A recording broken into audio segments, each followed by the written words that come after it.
दोस्तों Microsoft Excel की इस टैब सीरीज में आप सबका स्वागत है, जहां पर आज की इस वीडियो में हम एमएस एक्सेल के इनसर्ट टैब को कवर करने वाले हैं। अब लास्ट वीडियो में हमने होम टैब की जितनी भी चीजें हैं, जितने भी ऑप्शन हैं, उन सभी को कवर किया था। तो जिन लोगों ने वो वीडियो नहीं देखी है, ऊपर आई बटन पर लिंक दिया हुआ है, वहां जाकर वो लोग उस वीडियो को देख सकते हैं। बात करें इंसर्ट टैब की, तो इसके लिए हम डायरेक्टली कंप्यूटर स्क्रीन पर चलते हैं। तो जैसे कि आप लोग देख सकते हो, हम कंप्यूटर स्क्रीन पे आ चुके हैं। अब यहाँ पे हमारे सामने काफी सारी चीजें आ जाती हैं, tables, controls, chart, spark lines, filter, links, comment, ये जितनी भी चीजें हैं ना, तो ये सारी चीजें हम विद प्रॉपर प्रैक्टिकल कवर करने वाले हैं। तो एक बात तो क्लियर है कि भाई आज की वीडियो आपके लिए काफी ज्यादा इंपॉर्टेंट होने वाली है। तो मेक श्योर वीडियो को पूरा जरूर देखें, इसका कोई भी पार्ट मिस ना करें। वीडियो अच्छी लगे तो हमेशा की तरह इसे लाइक और शेयर जरूर करें। मेरा नाम है जीतू और बिना किसी देरी के चलिए शुरू करते हैं। अब दोस्तों इंसर्ट टैब में सबसे पहले बात करते हैं यहाँ पे पाइवट टेबल की। ये पाइवट टेबल होता क्या है, क्या करता है, इसे समझ लेते हैं पहले। तो पाइवट टेबल का यूज किसी भी डेटा को समराइज करने के लिए किया जाता है। अब जैसे कि आपके पास काफी सारा डेटा है, name, gender, age, department, sales of 2024, sales of 2025 और टोटल सेल। और आपसे ये बोल दिया जाए कि भाई जितने भी मेल हैं उनकी टोटल सेल अलग आ जाए और जितने भी फीमेल हैं उनकी टोटल सेल अलग आ जाए। या सिर्फ आपसे ये बोल दिया जाए कि भाई जितने भी फीमेल्स हैं उनकी ग्रोसरी की टोटल सेल कितनी है वो पता लग जाए, या फिर जितने मेल हैं उनकी इलेक्ट्रॉनिक्स में टोटल कितनी सेल है, ये चीजें आपको चेक करके बतानी है। तो इसमें आपका काफी ज्यादा टाइम चला जाएगा अगर आप इसे खुद करोगे, लेकिन पिवट टेबल की मदद से हम इसे बड़ी आसानी से निकाल सकते हैं। तो पहले मैं आपको नॉर्मली करके बता देता हूँ। अगर आप नॉर्मली करोगे तो इसमें आपको क्या करना पड़ेगा, जैसे कि हमें मेल और फीमेल की टोटल सेल निकालनी है, तो उसके लिए आप फिल्टर का यूज कर सकते हो। यहाँ पे सबसे पहले मैं टोटल डेटा को यहाँ पे सेलेक्ट कर लेता हूँ, कंट्रोल ए से मैंने सेलेक्ट किया। इसके बाद आपको होम पे आना है। होम पे आने के बाद यहाँ पे आपको ऑप्शन मिल जाता है फिल्टर का। फिल्टर पे आपको करना है क्लिक। अब जैसे ही आप जेंडर पे आओगे तो यहाँ पे फिल्टर बटन दिख रहा है आपको, इस पे क्लिक करके सिर्फ आपको क्या सेलेक्ट करना है, जिसकी भी आपको यहाँ पे सेल देखनी है। तो हमें यहाँ पे किसकी सेल देखनी है, मेल की। मेल पे क्लिक करके हम ओके करेंगे तो यहाँ से जितने भी मेल हैं उन सभी की सेल इस तरीके से यहाँ पे आ जाएगी। और अगर आपको फीमेल की चेक करनी है तो यहाँ पे आपको फीमेल की दिख जाएगी। मेल की हम इस तरीके से हाइड कर देंगे ओके करके, तो यहाँ पे फीमेल की आप सेल निकाल सकते हो। लेकिन यहाँ पे बाकी चीजें भी आ रही हैं, age, department, sales of 2024, sales of 2025 और यहाँ पे नेम। पिवट टेबल की मदद से आप जिस कॉलम का डेटा देखना चाहते हो उसी कॉलम का आपको डेटा दिखाई देगा। तो ये चीजें किस तरीके से वर्क करती हैं, क्या क्या चीजें इसमें यूज होती हैं, वो सारी चीजें जो है हम इसमें देखने वाले हैं। तो सबसे पहले मैं यहाँ से फिल्टर बटन हटा लेता हूँ। इसके लिए हमें क्या करना है, वापस यहाँ पे आना है और फिल्टर पे क्लिक करना है, जिससे कि यहाँ से फिल्टर हट जाएगा। अब पिवट टेबल के लिए सबसे पहले क्या करना है, कंट्रोल ए से डेटा को सेलेक्ट करना है। सारा डेटा सेलेक्ट हो गया, देन इंसर्ट टैब में आना है और इंसर्ट टैब में हमें यहाँ पे क्लिक करना है पिवट टेबल में। तो यहाँ पे मैंने क्लिक किया, जिसके बाद यहाँ पे इस तरीके से ऑप्शन आ जाएगा टेबल रेंज। टेबल रेंज का मतलब क्या है, जो भी हमने डेटा सेलेक्ट किया है ये उसकी रेंज है यहाँ पे। अब अगर आप यहाँ पे नीचे आओगे तो यहाँ पे आपको दो ऑप्शन देखने को मिल जाते हैं, न्यू वर्कशीट और एग्जिस्टिंग वर्कशीट। अब इनका मतलब क्या है, तो न्यू वर्कशीट का मतलब यह है जो भी आपकी पाइवट टेबल क्रिएट होगी वो एक दूसरी वर्कशीट में क्रिएट होगी। और यहाँ पे एग्जिस्टिंग वर्कशीट का मतलब यह है जो भी आपकी पाइवट टेबल क्रिएट होगी वो इसी वर्कशीट में क्रिएट होगी। लेकिन अगर आप एग्जिस्टिंग वर्कशीट पर क्लिक करके ओके करोगे ना तो ये वर्क नहीं करेगा। क्यों वर्क नहीं करेगा, क्योंकि अभी हमने यहाँ पे इसकी डेस्टिनेशन नहीं दिया है कि हमें पाइवट टेबल कहाँ पे क्रिएट करना है। तो अगर आप इसी शीट पे पाइवट टेबल क्रिएट करना चाहते हो तो उसके लिए आपको क्या करना पड़ेगा, लोकेशन में डेस्टिनेशन देना पड़ेगा। जैसे कि यहाँ पे मैंने क्लिक किया और अब अगर मैं ओके करूंगा तो यहाँ पे आपकी पाइवट टेबल क्रिएट हो जाएगी। लेकिन यहाँ पे मैं क्लिक नहीं कर रहा, इसका भी रीजन आपको दे देता हूँ। इसका रीजन यह है कि अगर मैं यहाँ पे पाइवट टेबल क्रिएट करूंगा तो ये काफी ज्यादा कंजेस्टेड हो जाएगा हमारा डेटा। यहाँ पे भी डेटा है, फिर साइड में भी उसके आ जाएगा, तो समझाने में थोड़ी सी प्रॉब्लम हो जाएगी। इसलिए मैं क्या कर रहा हूँ, एक नई वर्कशीट ले लेता हूँ और उस पर मैं जैसे ही ओके करूंगा तो आपकी जो पाइवट टेबल है वो एक नई वर्कशीट में आ जाएगी। तो यहाँ पे मैं करता हूँ ओके, जिसके बाद आप देख सकते हो इस तरीके से आपकी पाइवट टेबल यहाँ पे आ चुकी है। अब सबसे पहले यहाँ पे ये सेक्शन है, ये क्या होता है, तो दोस्तों ये होता है हमारा पाइवट टेबल। जो भी हमारी रिपोर्ट बिल्ड होती है ना वो सारी की सारी यहाँ पे होती है। राइट साइड की बात करें तो यहाँ पे हमें पाइवट टेबल फील्ड्स देखने को मिल जाती हैं, यानी जो भी हमारे हेडर थे वो सारे के सारे हेडर हमें यहाँ पे देखने को मिल जाते हैं। Name, gender, age, department, sales of 2024, sales of 2025, total sale, ये सारी चीजें जो कि हेडर है हमारे, जो आपको यहाँ पे शीट 1 में भी देखने को मिलते हैं, क्योंकि शीट 1 से डेटा लिया गया है। वो सारी चीजें यहाँ पे आपको पाइवट टेबल में देखने को मिल जाती है। अब बात करते हैं सबसे पहले क्वेश्चन की कि भाई मेल और फीमेल की हमें टोटल सेल देखनी है, कि इन दोनों की टोटल सेल कितनी है। तो इसके लिए हमें क्या करना है, सबसे पहले यहाँ पे जेंडर पे हम करेंगे क्लिक। जेंडर पे क्लिक किया तो यहाँ पे आप देख सकते हो, यहाँ पे ये रिपोर्ट इस तरीके से बिल्ड हो गई। हमने यहाँ पे जेंडर लिया है तो जेंडर हमारे पास कितने हैं, 2, मेल और फीमेल, तो दोनों जेंडर यहाँ पे आ रहे हैं। इसके बाद हमें यहाँ पे चाहिए इनकी टोटल सेल, तो यहाँ पे हम टोटल सेल पे करेंगे क्लिक, जिसके बाद जो टोटल सेल है वो यहाँ पे इस तरीके से आ जाएगी। अब आपने देखा कितनी आसानी से हमने यहाँ पे मेल और फीमेल की टोटल सेल इस तरीके से फाइंड कर ली। अगर आप नॉर्मल इस चीज को करते जो कि यहाँ पे इस शीट में हम कर रहे थे तो इसमें हमारा काफी ज्यादा टाइम जा रहा था। साथ ही साथ यहाँ पे जो बाकी कॉलम्स थे ना वो भी हमें शो हो रहे थे, लेकिन भाई हमारे मैनेजर ने हमसे ये बोला है कि भाई फीमेल और मेल जो भी है इनकी मुझे सिर्फ टोटल सेल फाइंड करो, मुझे बाकी डेटा से कोई मतलब नहीं है। तो वो आप पाइवट टेबल की मदद से इस तरीके से बड़ी आसानी से उन्हें शो कर सकते हो। इसके अलावा यहाँ पे ये जो आपको नीचे फील्ड दिख रहे हैं इनके बारे में मैं आपको बता देता हूँ। तो यहाँ पे ये फिल्टर होता है, ये कॉलम्स है, यहाँ पे ये रोज है और यहाँ पे ये वैल्यूज है। अब यहाँ पे किस तरीके से हमें चीजें रखनी पड़ती है वो भी मैं आपको बता देता हूँ। देखो जो भी आपका फॉर्मूला है ना वो सारा का सारा वैल्यूज में आता है। तो अगर आप कोई भी फॉर्मूला लगा रहे हो तो वो आपको कहाँ पुट करना है, वैल्यूज के अंदर। सिंपली यहाँ पे हमने क्या किया हुआ है, टोटल सेल किया हुआ है। अगर मैं इसे क्लिक हटा दूंगा तो ये ऑटोमेटिक यहाँ से हट जाएगा, वरना आप इसे इस तरीके से होल्ड करके यहाँ पे वैल्यूज में ड्रैग भी कर सकते हो। तो ये इस तरीके भी यहाँ पे अप्लाई हो सकता है। आप क्लिक करो चाहे ड्रैग करो, दोनों में सेम काम होने वाला है। कुछ कुछ जगह आपको अलग से ड्रैग करना पड़ता है जिसमें मैं आपको अभी आगे समझाऊंगा। इसके अलावा यहाँ पे ये रोज होती हैं। आप अपने डेटा को रोज में रखना चाहते हो, कॉलम्स में रखना चाहते हो, जहां आपका डेटा ज्यादा बेटर लग रहा है आप उस जगह अपने डेटा को रख सकते हो। अभी फिलहाल यहाँ पे जो जेंडर है वो रोज में है। अगर मैं यहाँ से जेंडर पकड़ के कॉलम में शिफ्ट कर देता हूँ तो आप देखो यहाँ पे जो रिपोर्ट है वो कुछ इस तरीके से आ जाएगी। अब यहाँ पे जो इसका व्यू है वो बिल्कुल भी अच्छा नहीं आ रहा है, तो हम क्या करेंगे, वापस जेंडर को पकड़ के यहाँ पे रोज में रख देंगे, जिसकी वजह से वापस ये नॉर्मल हो जाएगा। इसके अलावा फिल्टर की बात करें तो फिल्टर की मदद से हम अपने डेटा में फिल्टर लगा सकते हैं। नॉर्मली हमने फिल्टर लगाना सीखा था ना होम टैब में, किस तरीके से हम फिल्टर की मदद से डेटा को शो और हाइड कर सकते हैं। तो वो सारी चीजें जो है हम यहाँ पे भी बड़ी आसानी से कर सकते हैं। इसके अलावा आप मेल और फीमेल की सेल जो है वो डिपार्टमेंट वाइज चेक करना चाहते हो तो उसके लिए क्या करना है, सिंपली आपको यहाँ पे क्लिक करना है, जिसके बाद आप देख सकते हो डिपार्टमेंट यहाँ पे नीचे आ चुका है जेंडर के नीचे, और यहाँ पे इस तरीके से जो है रिपोर्ट बिल्ड हो चुकी है। इसमें आप देख सकते हो यहाँ पे ये फीमेल है, फीमेल ने टोटल सेल कितनी करी है, 46,000, जिसमें यहाँ पे इलेक्ट्रॉनिक्स में 10,600 है, गारमेंट में 15,100 रुपये है, ग्रोसरी में 20,300 है। मेल की बात करें तो मेल ने टोटल सेल कितनी करी है, 54,100 रुपये, जिसमें इलेक्ट्रॉनिक्स की इनकी टोटल सेल 21,900 रुपये है, गारमेंट की टोटल सेल 18,400 रुपये है और ग्रोसरी की टोटल सेल 13,800 रुपये है। कुल मिला के जो इन दोनों का बनता है आउटपुट वो यहाँ पे बनता है 1,100 रुपये, यानी 1,100 रुपीज। तो ये इनका यहाँ पे ग्रैंड टोटल आ चुका है। अब यहाँ पे मैं एक चीज आपको बताना चाहूंगा कि भाई जो चीज आप पहले रखोगे उसी के बिहाफ पे डेटा आएगा। ऐसा नहीं है कि कभी भी आप कुछ भी क्लिक कर दो उसके बिहाफ पे डेटा सेम रहने वाला है, नहीं। इसे मैं प्रैक्टिकली करके दिखाता हूँ जिससे आपकी कंफ्यूजन दूर हो जाएगी। अभी यहाँ पे मैंने डिपार्टमेंट जो है वो बाद में रखा और जेंडर पहले रखा था। अब मैं क्या करता हूँ, यहाँ से डिपार्टमेंट से क्लिक हटा देता हूँ और यहाँ से जेंडर से भी क्लिक हटा देता हूँ। दोनों से क्लिक हटाया, सम ऑफ टोटल सेल है जो यहाँ पे हमने क्लिक करा हुआ है, टोटल सेल आ रही है। अब यहाँ पे मैं डिपार्टमेंट पहले रखता हूँ और इसके बाद यहाँ पे ले लेता हूँ मैं जेंडर, जिसके बाद आप देख सकते हो जो आपकी रिपोर्ट है वो यहाँ इस तरीके से आ रही है। यानी अब यहाँ पे इलेक्ट्रॉनिक्स का डिपार्टमेंट आ रहा है जिसमें 32,500 रुपये सेल है, जिसमें फीमेल की बात करें तो फीमेल ने 10,600 रुपये सेल करी है, मेल की बात करें तो 21,900 रुपये सेल करी है।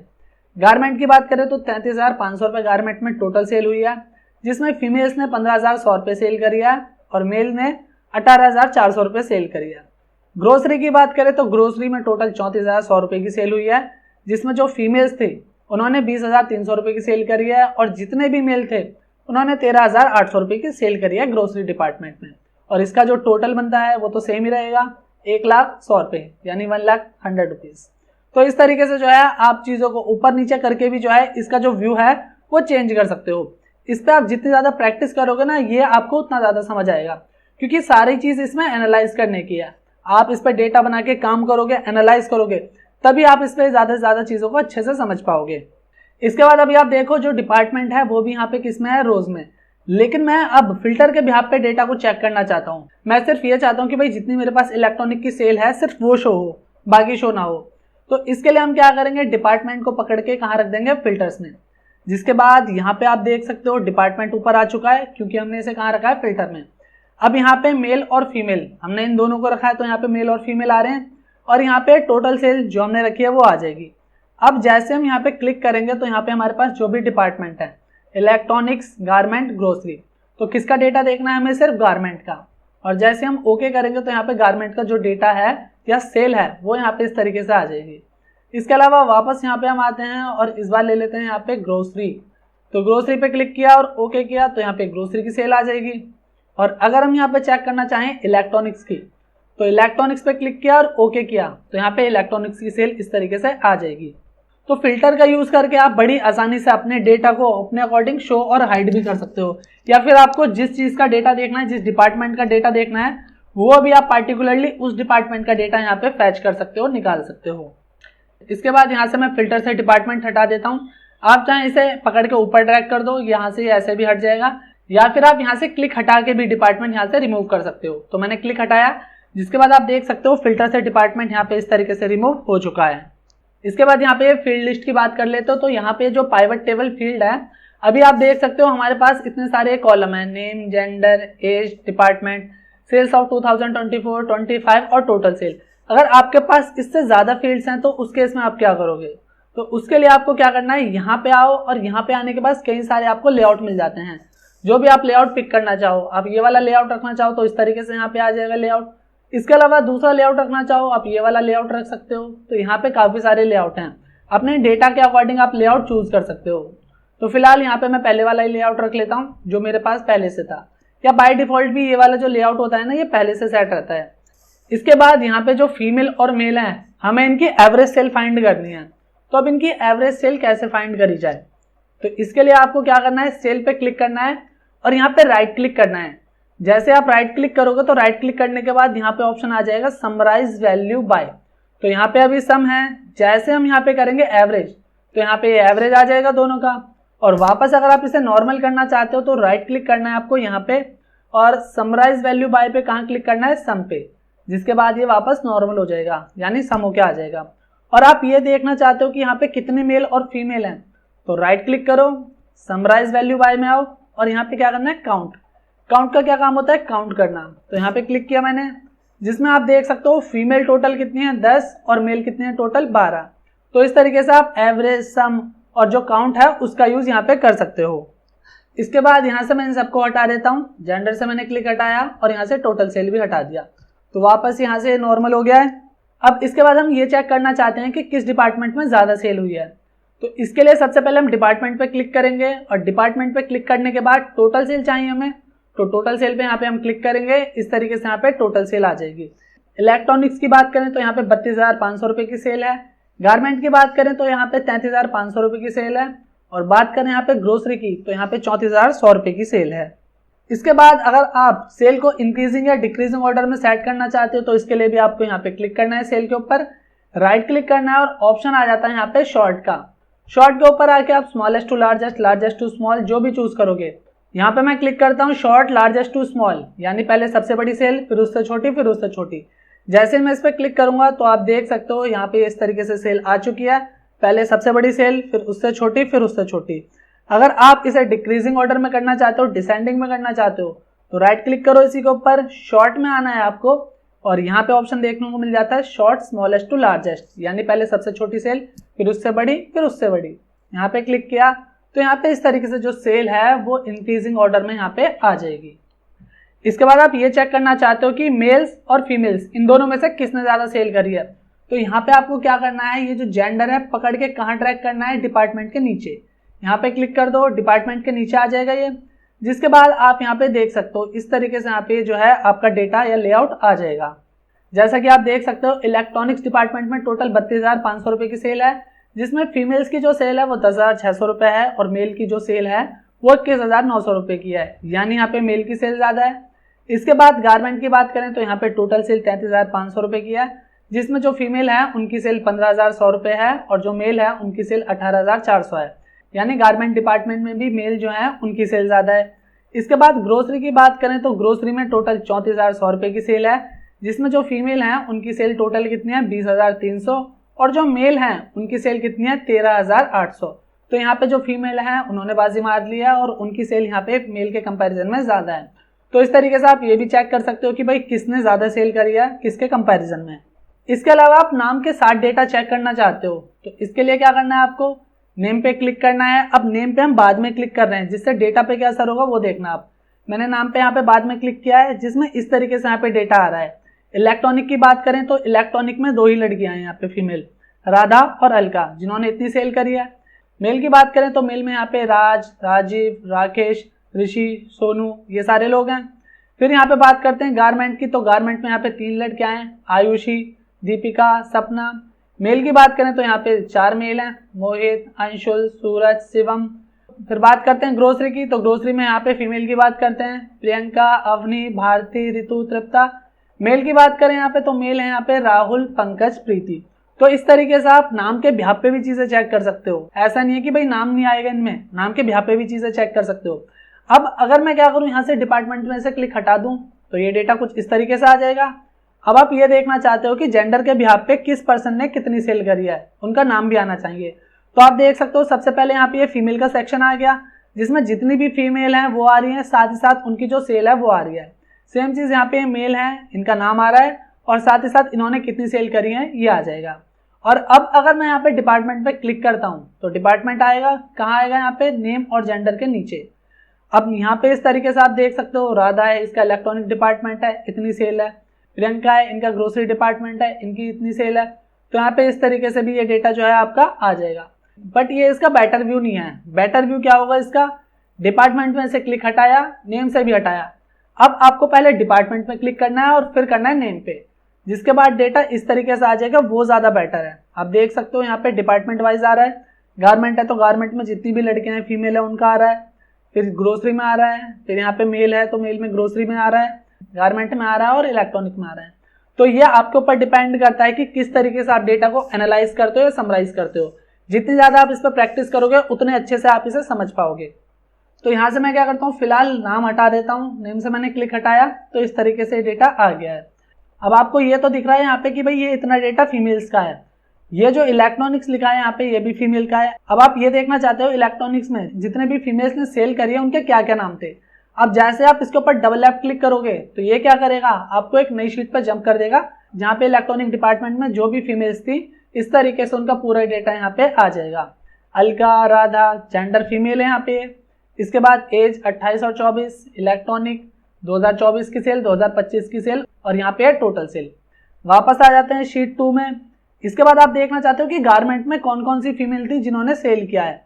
तो यहाँ पे जैसे डबल लेफ्ट क्लिक करोगे तो ये डिटेल में आपको उसका डेटा प्रोवाइड कर देगा।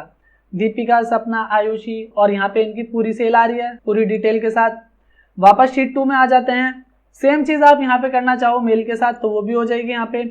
यहाँ पे मेल, ग्रोसरी, गारमेंट, इलेक्ट्रॉनिक्स। आप देखना चाहते हो कि भाई इलेक्ट्रॉनिक डिपार्टमेंट में किन किन लोगों ने सेल करी, उनके नाम चेक करना चाहते हो पूरी डिटेल के साथ। तो यहाँ पे डबल लेफ्ट क्लिक करो, इस तरीके से पूरा डेटा आ जाएगा। यहाँ पे वापस आ जाओ शीट 2 में। गारमेंट का करना है, गारमेंट का कर लो। यहाँ पे आओ, डबल लेफ्ट क्लिक करो, इस तरीके से पूरा डेटा डिटेल में आ जाएगा। तो यहाँ पे आप बड़ी आसानी से जो है डिटेल में आप डेटा चेक कर सकते हो, अलग से आपको कुछ करने की जरूरत नहीं है। इसके अलावा यहाँ से मैं इन सबको हटा देता हूँ और इसे बिल्कुल ब्लैंक कर लेता हूँ। हट गया बिल्कुल। तो यहाँ से बिल्कुल ब्लैंक हो गया है। अब यहाँ पे मैं आपको एक चीज दिखाता हूँ। जैसे कि मैंने यहाँ पे नेम ले लिया, जेंडर ले लिया, डिपार्टमेंट ले लिया और यहाँ पे ले लिया मैंने टोटल सेल। अब ये कुछ डेटा इस तरीके से आ रहा है। हम इस डेटा को अलग अलग कॉलम में मैनेज करना चाहते हैं, जिससे कि हमें काफी अच्छे तरीके से व्यू हो जाए। तो इसके लिए हमें क्या करना है, इसके लिए हमें आना है यहाँ पे डिजाइन पे। जैसे हम डिजाइन पे क्लिक करेंगे तो यहाँ पे हमारे सामने ऑप्शन आ जाते हैं। हमें क्या करना है, यहाँ पे रिपोर्ट लेआउट में आना है और यहाँ पे हमें क्लिक करना है शो इन टेबुलर फॉर्म। जैसे इस पे क्लिक करेंगे तो ये इस तरीके से आ जाएगा डेटा। अभी यहाँ पे जो डेटा आ रहा है ये भी सही तरीके से नहीं है, यहाँ पे ब्लैंक एरिया आ रहा है ना। तो इसके लिए क्या करें, इसके लिए आपको क्या करना है, यहाँ पे आना है सब टोटल में और यहाँ पे पहला ऑप्शन जो है डू नॉट शो सब टोटल, इस पे क्लिक करना है, जिससे कि यहाँ से सब टोटल हट जाएगा। आप देख सकते हो अब आपका जो डेटा है काफी अच्छे तरीके से यहाँ पे शो हो रहा है। इसके अलावा अगर आप ग्रैंड टोटल रखना चाहते हो, जैसे कि अभी हम यहाँ पे नीचे आएंगे ना तो ग्रैंड टोटल आ रहा है, ये आ रहा है ना यहाँ पे ग्रैंड टोटल। तो आप इसे रखना चाहते हो, नहीं रखना चाहते तो आप यहाँ से off for rows and columns पे क्लिक कर दो, जिससे कि यहाँ से ग्रैंड टोटल हट जाएगा। और अगर आप इसे रखना चाहते हो तो ग्रैंड टोटल्स पे वापस आओ, इसके बाद on for rows and columns पे क्लिक कर दो, जिसके बाद जो ग्रैंड टोटल है वो इस तरीके से यहाँ पे आ जाएगा। अब एक चीज मैं आपको बता दूं, अगर आप बाहर क्लिक करोगे तो यहाँ से डिज़ाइन और ये पिवट टेबल एनालाइज ये हट जाएगा। मैंने क्लिक किया, यहाँ से पिवट टेबल एनालाइज और डिज़ाइन टैब हट गया। क्लिक करोगे तो ये तभी आएगा जब यहाँ पे जो डेटा है या फिर जो आपका लेआउट या रिपोर्ट है उस पर क्लिक होगा तभी, अदरवाइज नहीं आएगा। अब यहाँ पे एक चीज़ मैं आपको और बताना चाहूँगा, अगर आपसे यहाँ पे ये पिवट टेबल फील्ड्स क्लोज हो जाती है तो ये वापस नहीं आएगी। इस पर क्लिक करो, यहाँ करो, कहीं भी करो, नहीं आएगी। क्या करना पड़ेगा फिर इसके लिए? इसके लिए आपको यहाँ पे आना है पिवट टेबल एनालाइज पे, और यहाँ पे आने के बाद आपको यहाँ पे मिल जाता है ऑप्शन फील्ड लिस्ट का। इस पर क्लिक करोगे तभी आ जाएगा। ध्यान रखना अगर क्लोज हो जाए तो फिर ये कैसे वापस आएगी, वरना लोग सोचते रह जाते हैं कि यार ये तो गायब हो गया, अब आ नहीं रहा है। तो सिंपली क्या करना है, पिवट टेबल एनालाइज में जाना है और फील्ड लिस्ट पे क्लिक करना है। अब अगर आप यहाँ क्लिक करोगे बाहर तो ये तो गायब हो ही जाएगा क्योंकि अभी हम पिवट टेबल पे है नहीं। क्लिक करोगे तो ये सारे ऑप्शन आपको वापस देखने को मिल जाएंगे। इसके अलावा यहाँ से मैं टोटल सेल हटा लेता हूँ और यहाँ से मैं क्लिक करता हूँ सेल्स ऑफ 2024 और सेल्स ऑफ 2025। इसके अलावा आप यहाँ पे राइट साइड करके इस डेटा को देख सकते हो। जगह यहाँ पे थोड़ी छोटी पड़ी है जिसकी वजह से डेटा राइट साइड शिफ्ट हो रहा है। तो यहाँ पे ये सारा डेटा आ रहा है, डरने वाली कोई बात नहीं है कि डेटा गायब हो गया। अब यहाँ पे अगर हमारे पास कोई और कॉलम है और हम उसे ऐड करना चाहते हैं अपनी पिवट टेबल में, तो उसे कैसे करेंगे? जैसे कि इसके लिए हमें आना है अपनी मास्टर शीट में। तो मास्टर शीट कौन सी है हमारी? शीट 1। तो इसमें हमारे पास कहाँ तक का डेटा है? Total sale. अगर इसके बाद मान लो कि कोई भी मैं एक कॉलम ऐड करना चाहता हूँ, लाइक यहाँ पे मैं लिख लेता हूँ सेल्स ऑफ 2026 आएगा तो वैसे ही इधर, बट मैं समझाने के लिए आपको लिख रहा हूँ कि एक कॉलम मैंने यहाँ पे अलग से ऐड किया है। अब अगर मैं शीट 2 में आता हूँ तो क्या ये यहाँ पे शो हो रहा है सेल्स ऑफ 2026? नहीं हो रहा ना। इसके लिए क्या करेंगे? इसके लिए आपको आना है यहाँ पे पिवट टेबल एनालाइज पे और ऑप्शन मिल जाता है यहाँ पे चेंज डेटा सोर्स का। इस पर जैसे आप क्लिक करोगे तो ऑप्शन आ जाएगा चेंज डेटा सोर्स का। यहाँ से आपको करना है क्लिक। क्लिक करने के बाद यहाँ पे आप देखो ये जो रेंज आ रही है ना, वो यहाँ से लेकर कहाँ तक है? टोटल सेल की, इससे आगे की नहीं है, जिसकी वजह से सिर्फ इतना डेटा जो है वो वहाँ पे शो हो रहा है। अब अगर मैं यहाँ से पकड़ के इसे इतना ले लेता हूँ पूरा नीचे तक, आजा भाई, आ गया यहाँ तक नीचे तक। और अब अगर मैं इसे ओके करूँगा ना तो यहाँ पे ये सेल्स ऑफ 2026 भी शो करेगा। मैंने किया यहाँ पे ओके, और जिसके बाद आप देख सकते हो यहाँ पे जो है टोटल सेल के नीचे सेल्स ऑफ 2026 भी आ जाएगा। अब अगर मैं इस पर क्लिक करूँगा तो यहाँ पे ये भी ऐड हो जाएगा। आ रहा है ना यहाँ पे? अब ये ब्लैंक क्यों आ रहा है? ब्लैंक इसलिए आ रहा है क्योंकि यार हमने यहाँ पे कोई वैल्यू ही नहीं दिया है, सारा तो ब्लैंक छोड़ दिया ना, जिसकी वजह से यहाँ पे ये ब्लैंक शो कर रहा है। तो मैंने ये सिर्फ आपको बताने के लिए किया है, आप डेटा फिल करके इसमें काम करना। अगर मैं हटा दूंगा तो वापस ये नॉर्मली इस तरीके से हो जाएगा। इसके बाद एक चीज़ और, अब अगर आप अपने डेटा में कोई भी चीज़ चेंज करते हो तो वो यहाँ पे किस तरीके से शो होगा? जैसे कि अभी यहाँ पे हम चेक कर लेते हैं, राहुल है, राहुल ने कितनी सेल करी है ग्रोसरी में? 2000 की। शीट 1 में आते हैं, राहुल है, ग्रोसरी 2000 है, यहाँ पे मैं कर लेता हूँ 1500। वापस आते हैं शीट 2 में, यहाँ पे राहुल है, सेल्स ऑफ 2024 2000 ही है, कुछ भी चेंज नहीं हुआ, ऐसा क्यों? इसके लिए हमें यहाँ पे क्लिक करना है, पिवट टेबल एनालाइज में आना है और यहाँ पे हमें ऑप्शन मिल जाता है रिफ्रेश का। रिफ्रेश पे यहाँ पे आके जैसे क्लिक करेंगे तो जो भी आपका डेटा होगा वो यहाँ पे अपडेट हो जाएगा, रिफ्रेश हो जाएगा। तो अगर आप अपनी मास्टर शीट में कुछ भी अपडेट करते हो और उसे पिवट टेबल में लाना चाहते हो तो उसके लिए आपको रिफ्रेश करना पड़ेगा, तभी आपका जो डेटा है वो यहाँ पे अपडेट होगा, अदरवाइज नहीं होगा। तो दोस्तों ये था pivot table. I hope pivot table आपको क्लियर हो गया होगा कि इसमें किस तरीके से काम किया जाता है, डेटा को समराइज किया जाता है, और अगर आप पार्टिकुलरली किसी एक कॉलम का डेटा देखना चाहते हो दूसरे कॉलम के बिहाफ पे तो उसे किस तरीके से यहाँ पे लाया जाता है, ये सारी चीजें आई होप आपको समझ आ गई होंगी। तो इसके लिए मैं आपसे बस एक ही चीज कहूंगा कि पिवट टेबल पे जब भी आप काम करो तो इस पे काफी अच्छे से प्रैक्टिस करो, जिससे कि जो भी आपकी कंफ्यूजन है वो सारी की सारी इसमें खत्म हो जाएगी। क्योंकि पिवट टेबल एक ऐसा ऑप्शन है कि जिसपे आप जब तक खुद प्रैक्टिस नहीं करोगे ना अच्छे से, ये आपको समझ आने वाला नहीं है। क्योंकि इसमें डेटा को एनालाइज करना पड़ता है, आप चीज़ों को एक जगह से उठा के दूसरी जगह रखोगे तभी आपको समझ आएगा कि चीज़ें कहाँ से कहाँ जा रही हैं और ये किस तरीके से वर्क कर रही हैं।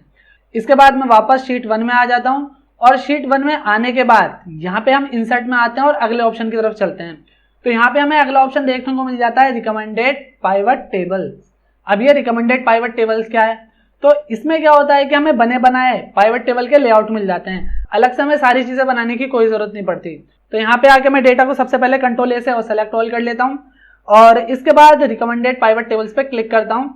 अब यहाँ पे देखो बने बनाए आपके सामने इस तरीके से फॉर्मेट आ जाएंगे, आप बोल लो लेआउट आ जाएंगे। जो भी आप पिक करना चाहो उस पर आप क्लिक करोगे, काफी सारे हैं यहाँ पे आप देख सकते हो, काफी सारे हैं ना। तो जिस पे भी आप क्लिक करके ओके करोगे वो पाइवट टेबल आपको यहाँ पे देखने को मिल जाएगी। तो ये सारी की सारी चीजें मैं आपको बता ही चुका हूँ, आप अपनी तरफ से इसे करके देख लेना। इसे मैं यहाँ से कैंसिल कर देता हूँ। इसके बाद चलते हैं इनसाइट के अगले ऑप्शन पे, जो है यहाँ पे टेबल्स। अब टेबल का क्या यूज होता है? नॉर्मली आपको लग रहा होगा कि यार टेबल तो हमने ऑलरेडी एमएस वर्ड में पढ़ी हुई है, यहाँ पे भी एक्सेल में सेम वही यूज होगा। नहीं, एक्सेल में टेबल का काफी अच्छा यूज किया जाता है अलग अलग तरीके से। जब आप फॉर्मूला लगाते हो ना, तो वहां पे डेटा को टेबल में कन्वर्ट करके रख लोगे तो उसमें आपको काफी ज्यादा बेनिफिट देखने को मिलता है। तो किस तरीके से टेबल काम करता है, क्या क्या चीजें इसमें होने वाली हैं, वो सारी चीजें अब हम इसमें देखने वाले हैं। तो इसके लिए मैं एक नई वर्कबुक ले लेता हूँ।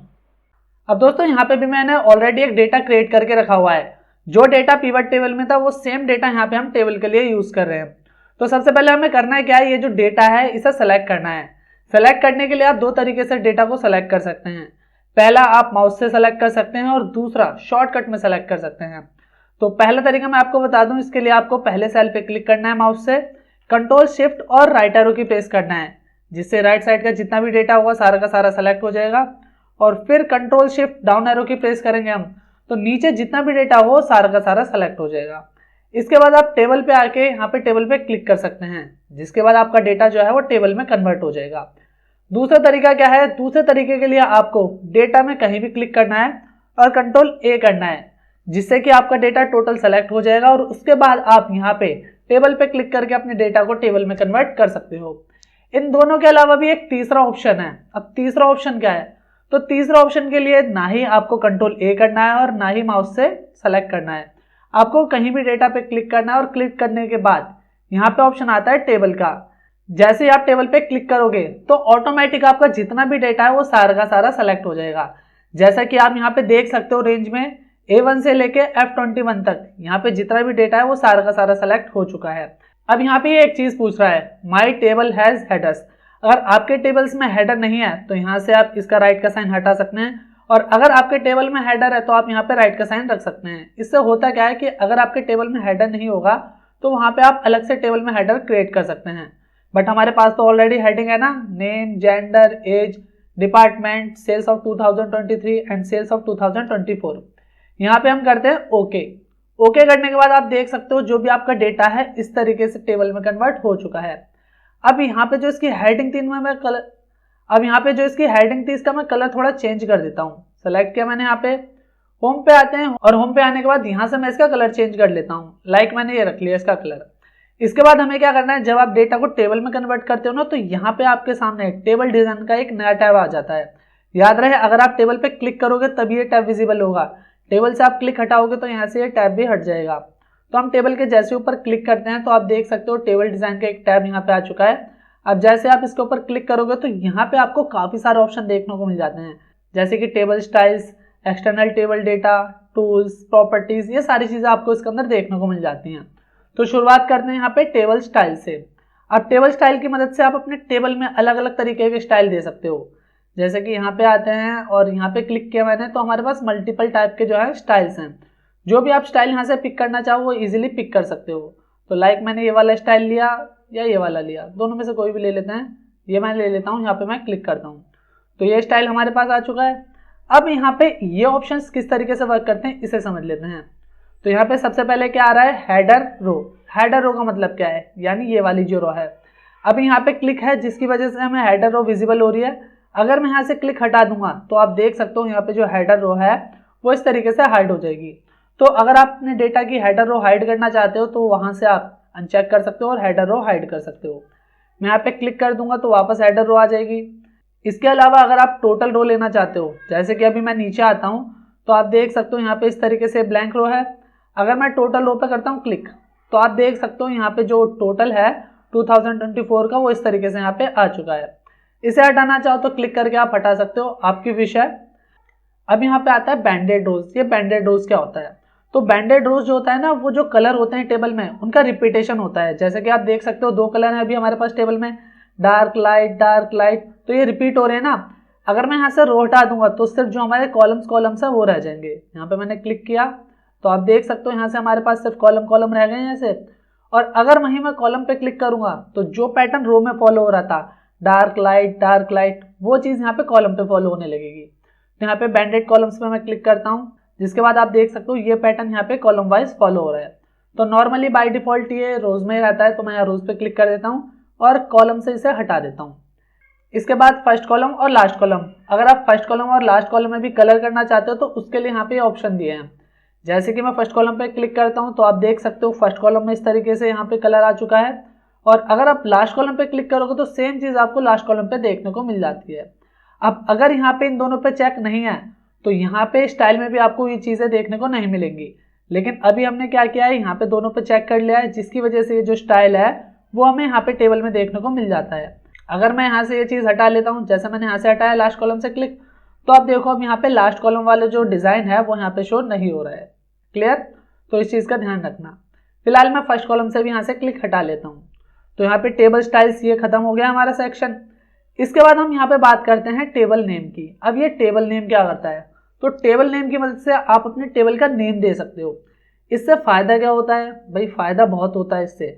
जब आप आगे फॉर्मूला लगाना सीखोगे ना तो वहाँ पे आपको पूरा डेटा सेलेक्ट करने की ज़रूरत नहीं है, आप सिर्फ टेबल का वहाँ पे नेम दोगे जिससे कि ऑटोमेटिक पूरी टेबल सेलेक्ट हो जाएगी।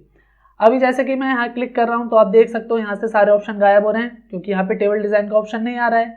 यहाँ पे क्लिक कर रहा हूँ मैं तो टेबल डिज़ाइन का ऑप्शन आ रहा है। इसके लिए यहाँ पे अभी जो टेबल है इसका नाम क्या है, टेबल 1। तो यहाँ पे मैं क्लिक करता हूँ और इसका नाम रख लेता हूँ डेटा। डेटा मैंने नाम रखा। अब यहाँ पे मैंने किया क्लिक करने के बाद आप देख सकते हो सिलेक्शन हट चुका है। इसके बाद अगर यहाँ पे ये जो नेम बॉक्स आ रहा है, मैं यहाँ पे क्लिक करूंगा इस जगह, तो जो भी हमने यहाँ पे नाम दिया है अपने डेटा का वो यहाँ पे आ जाएगा। मैंने यहाँ पे क्लिक किया तो अभी सिर्फ हमारे पास एक डेटा है और हमने उसका ही यहाँ पे नाम दिया है डेटा। तो यहाँ पे मैं डेटा पे जैसे ही क्लिक करूंगा तो ऑटोमेटिक आप देख सकते हो जितना भी मेरा ये डेटा है वो सारा का सारा सेलेक्ट हो जाएगा। अलग से आपको सेलेक्ट करने की कोई ज़रूरत नहीं है। तो दोस्तों कुल मिला के बात यह है कि टेबल का नाम देने से आप अपने किसी भी डेटा को बिना सेलेक्ट के नाम के भी यहाँ पे सेलेक्ट कर सकते हो, जिससे कि आपको फॉर्मूला लगाने में काफ़ी ज़्यादा आसानी हो जाती है। क्योंकि वही कई शीट्स ऐसी होती हैं जिसमें डेटा जो होता है वो काफ़ी ज़्यादा बड़ा होता है। अब आप उन्हें सेलेक्ट करोगे तो सेलेक्ट करने में आपका टाइम वेस्ट होगा और हो सकता है गलती भी हो जाए। तो सिंपली आप क्या कर सकते हो, टेबल को सेलेक्ट करके उसका नाम दे दो और नेम बॉक्स में आके सिंपली आप उसका नेम दे सकते हो। वापस आते हैं हम यहाँ पे टेबल डिज़ाइन में, और टेबल डिज़ाइन में यहाँ पे हमें अगला ऑप्शन मिल जाता है रिसाइज टेबल। अगर आप टेबल को रिसाइज करना चाहो तो यहाँ से रिसाइज टेबल से बड़ी आसानी से कर सकते हो। जैसे हम रिसाइज टेबल पे क्लिक करेंगे तो आप देख सकते हो इस तरीके से यहाँ पे सिलेक्शन बन रहा है और यहाँ पे रिसाइज टेबल का जो साइज़ है वो आ रहा है। अभी अगर मैं यहाँ से नीचे करूँ तो आप देख सकते हो इस तरीके से यहाँ पे रेंज है। अगर मैं थोड़े से रिसाइज करके और नीचे खींचना चाहूँ तो वो यहाँ से मैं रिसाइज कर सकता हूँ। फिलहाल अभी हमें रिसाइज करने की कोई ज़रूरत नहीं है। मैं यहाँ से इसे कर देता हूँ कैंसिल करने के बाद यहाँ पे अगला ऑप्शन आता है समराइज विद पिवट टेबल। अगर आप टेबल को पिवट टेबल में कन्वर्ट करना चाहते हो, समराइज करना चाहते हो, तो वो भी आप बड़ी आसानी से ऐसे कर सकते हो। पिवट टेबल ऑलरेडी हम पढ़ चुके हैं तो इसे मुझे करने की कोई ज़रूरत नहीं है, आप करके देख लेना। इसके बाद यहाँ पे आता है रिमूव डुप्लीकेट्स। अब रिमूव डुप्लीकेट्स का क्या मतलब होता है, यानी अगर आपके डेटा में कोई भी डुप्लीकेट वैल्यू है ना तो ये उसे रिमूव कर देगा। जैसे कि अभी हम चेक कर लेते हैं, अगर हमारे डेटा में कोई भी डुप्लीकेट वैल्यू होगी तो वो रिमूव हो जाएगी। मैंने यहाँ से इसे सेलेक्ट किया, रिमूव डुप्लीकेट्स में आते हैं और यहाँ पे मैं करता हूँ ओके। तो यहाँ पे इसने क्या बताया, नो डुप्लीकेट वैल्यू फाउंड। अभी कोई भी डुप्लीकेट वैल्यू नहीं है, लेकिन अब मैं क्या करता हूँ, यहाँ से कोई भी एक नाम ले लेता हूँ। जैसे कि ये ले लिया मैंने राधा, इसे मैंने कॉपी किया, कॉपी करके मैं यहाँ रख लेता हूँ Ctrl+V। तो यहाँ पे आ गया ये नाम। अब दो जगह हमारे पास राधा है, एक यहाँ पे और एक यहाँ पे। अब अगर मैं डेटा को सेलेक्ट करता हूँ, सेलेक्ट करने के बाद टेबल डिज़ाइन में आके मैं करता हूँ रिमूव डुप्लीकेट्स पे क्लिक। अब मैं जैसे ओके करूँगा तो जो भी डुप्लीकेट वैल्यू होगी वो रिमूव हो जाएगी। ओके किया मैंने। यहाँ पे बता रहा है ना 1 duplicate value found and remove 20 unique value remain, note that count में इंक्लूड एम्प्टी सेल स्पेस एटक्सा। ये क्या बता रहा है कि जो एम्प्टी सेल होंगे ना ये सारी चीज़ों को काउंट करके बता रहा है। तो 20 हमारे पास यूनिक वैल्यू है, एक जो डुप्लीकेट वैल्यू थी वो इसने रिमूव कर दिया। तो मैं करता हूँ यहाँ पे ओके, जिसके बाद आप देख सकते हो नीचे से जो डुप्लीकेट वैल्यू थी राधा वाला डेटा वो यहाँ से रिमूव हो चुका है। तो बड़ी आसानी से आप अपने डेटा में डुप्लीकेट वैल्यू रिमूव कर सकते हो। इसके अलावा वापस आते हैं यहाँ पे टेबल डिज़ाइन में और यहाँ पे हमें अगला ऑप्शन देखने को मिल जाता है कन्वर्ट टू रेंज। अब ये कन्वर्ट टू रेंज क्या करता है, तो अभी जो हमारा डेटा है वो किस में है, टेबल में। लेकिन अगर आप नॉर्मली इसे रेंज में कन्वर्ट करना चाहो तो वो भी आप इसे बड़ी आसानी से कर सकते हो। इसके लिए सिंपली आपको कन्वर्ट टू रेंज पे क्लिक करना है और ओके करना है। ओके करने से पहले यहाँ पे लिखा हुआ है do you want to convert the table to a normal range.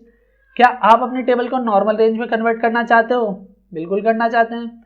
अगर मैं करता हूँ यस, तो आप देखो यहाँ पे जो हमारा डेटा है वो नॉर्मल हो चुका है, यानी टेबल हट चुकी है और ये नॉर्मल आ गया है।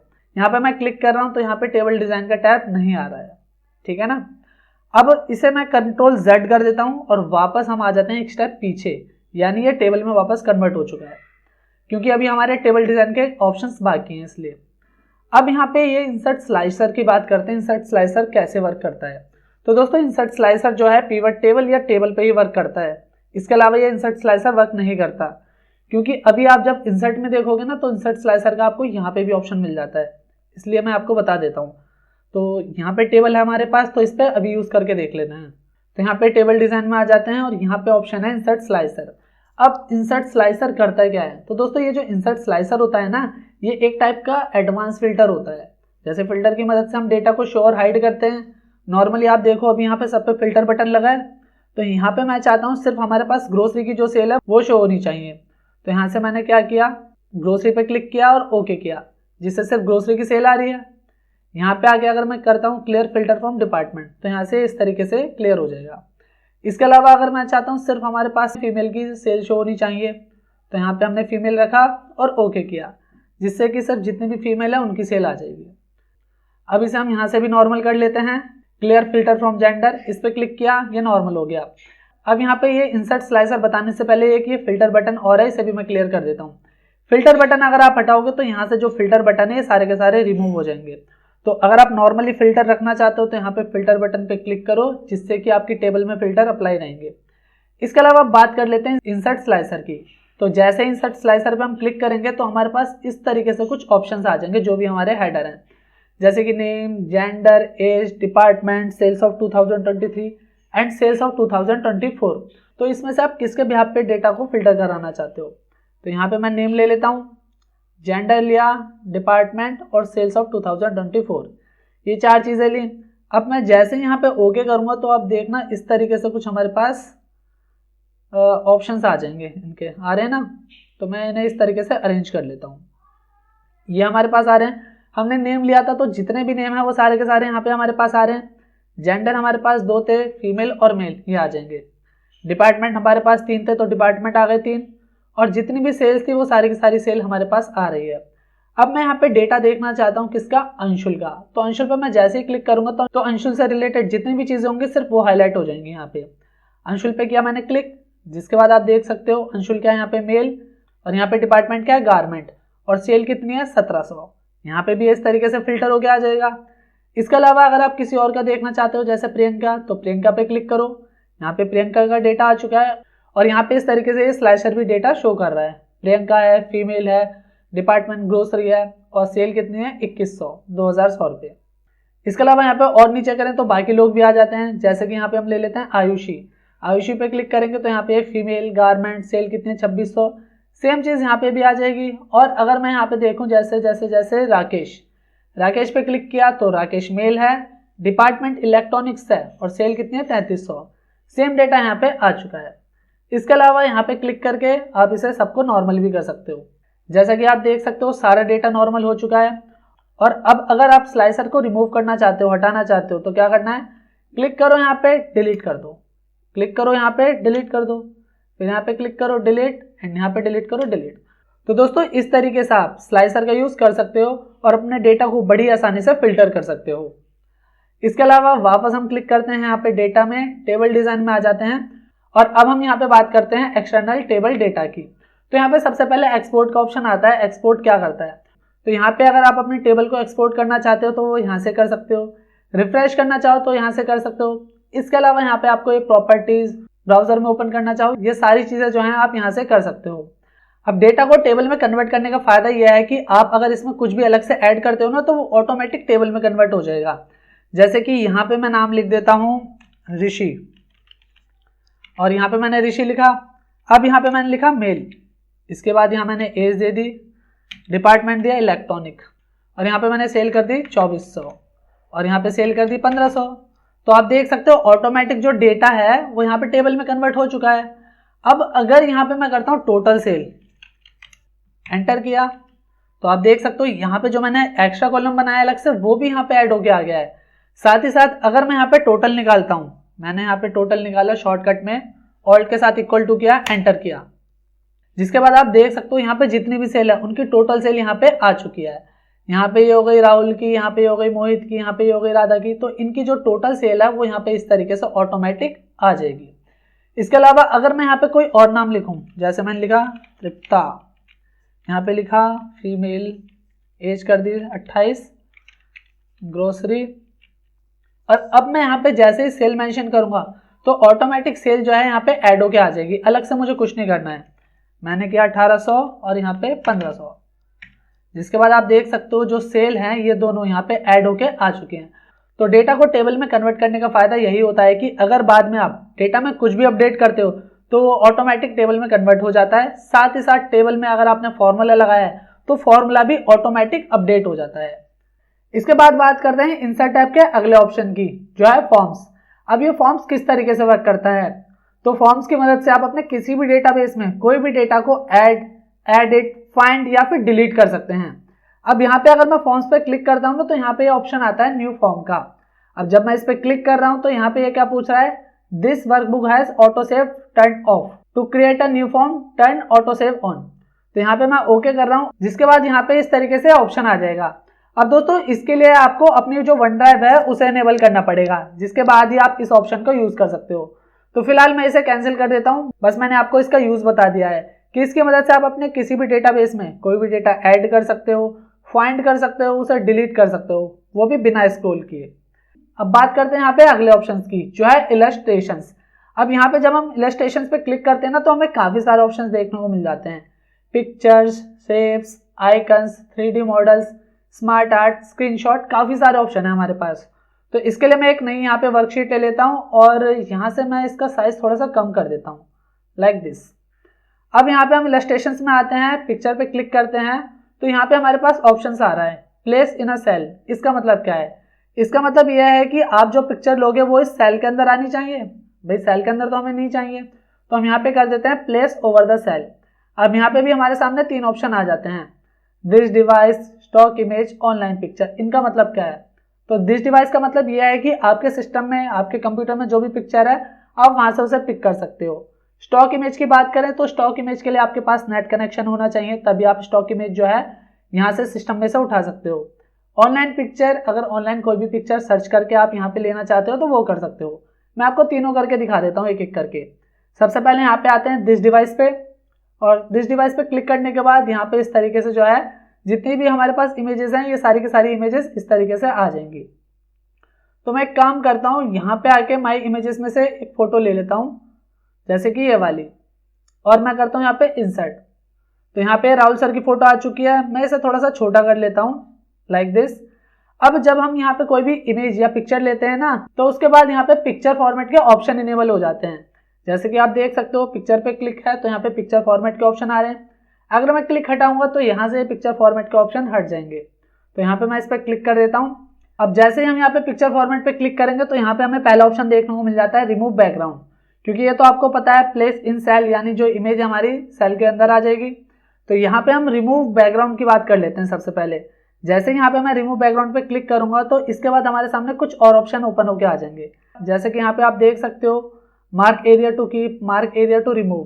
तो यहाँ पे जितना एरिया आप मार्क करोगे उतना एरिया यहाँ पे आपको शो हो जाएगा।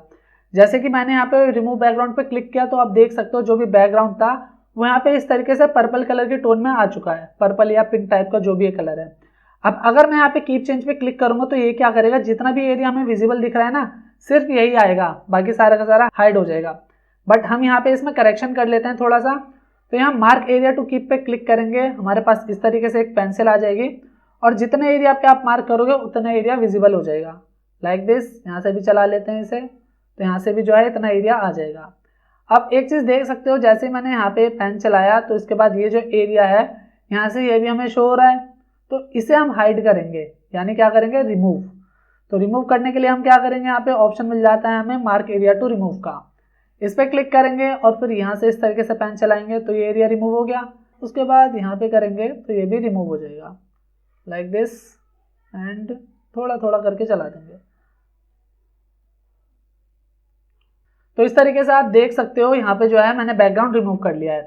अब अगर मैं यहाँ पे कीप चेंज पे क्लिक करूंगा तो यहाँ पे जितना भी बैकग्राउंड है वो रिमूव होकर इमेज हमारे पास आ जाएगी।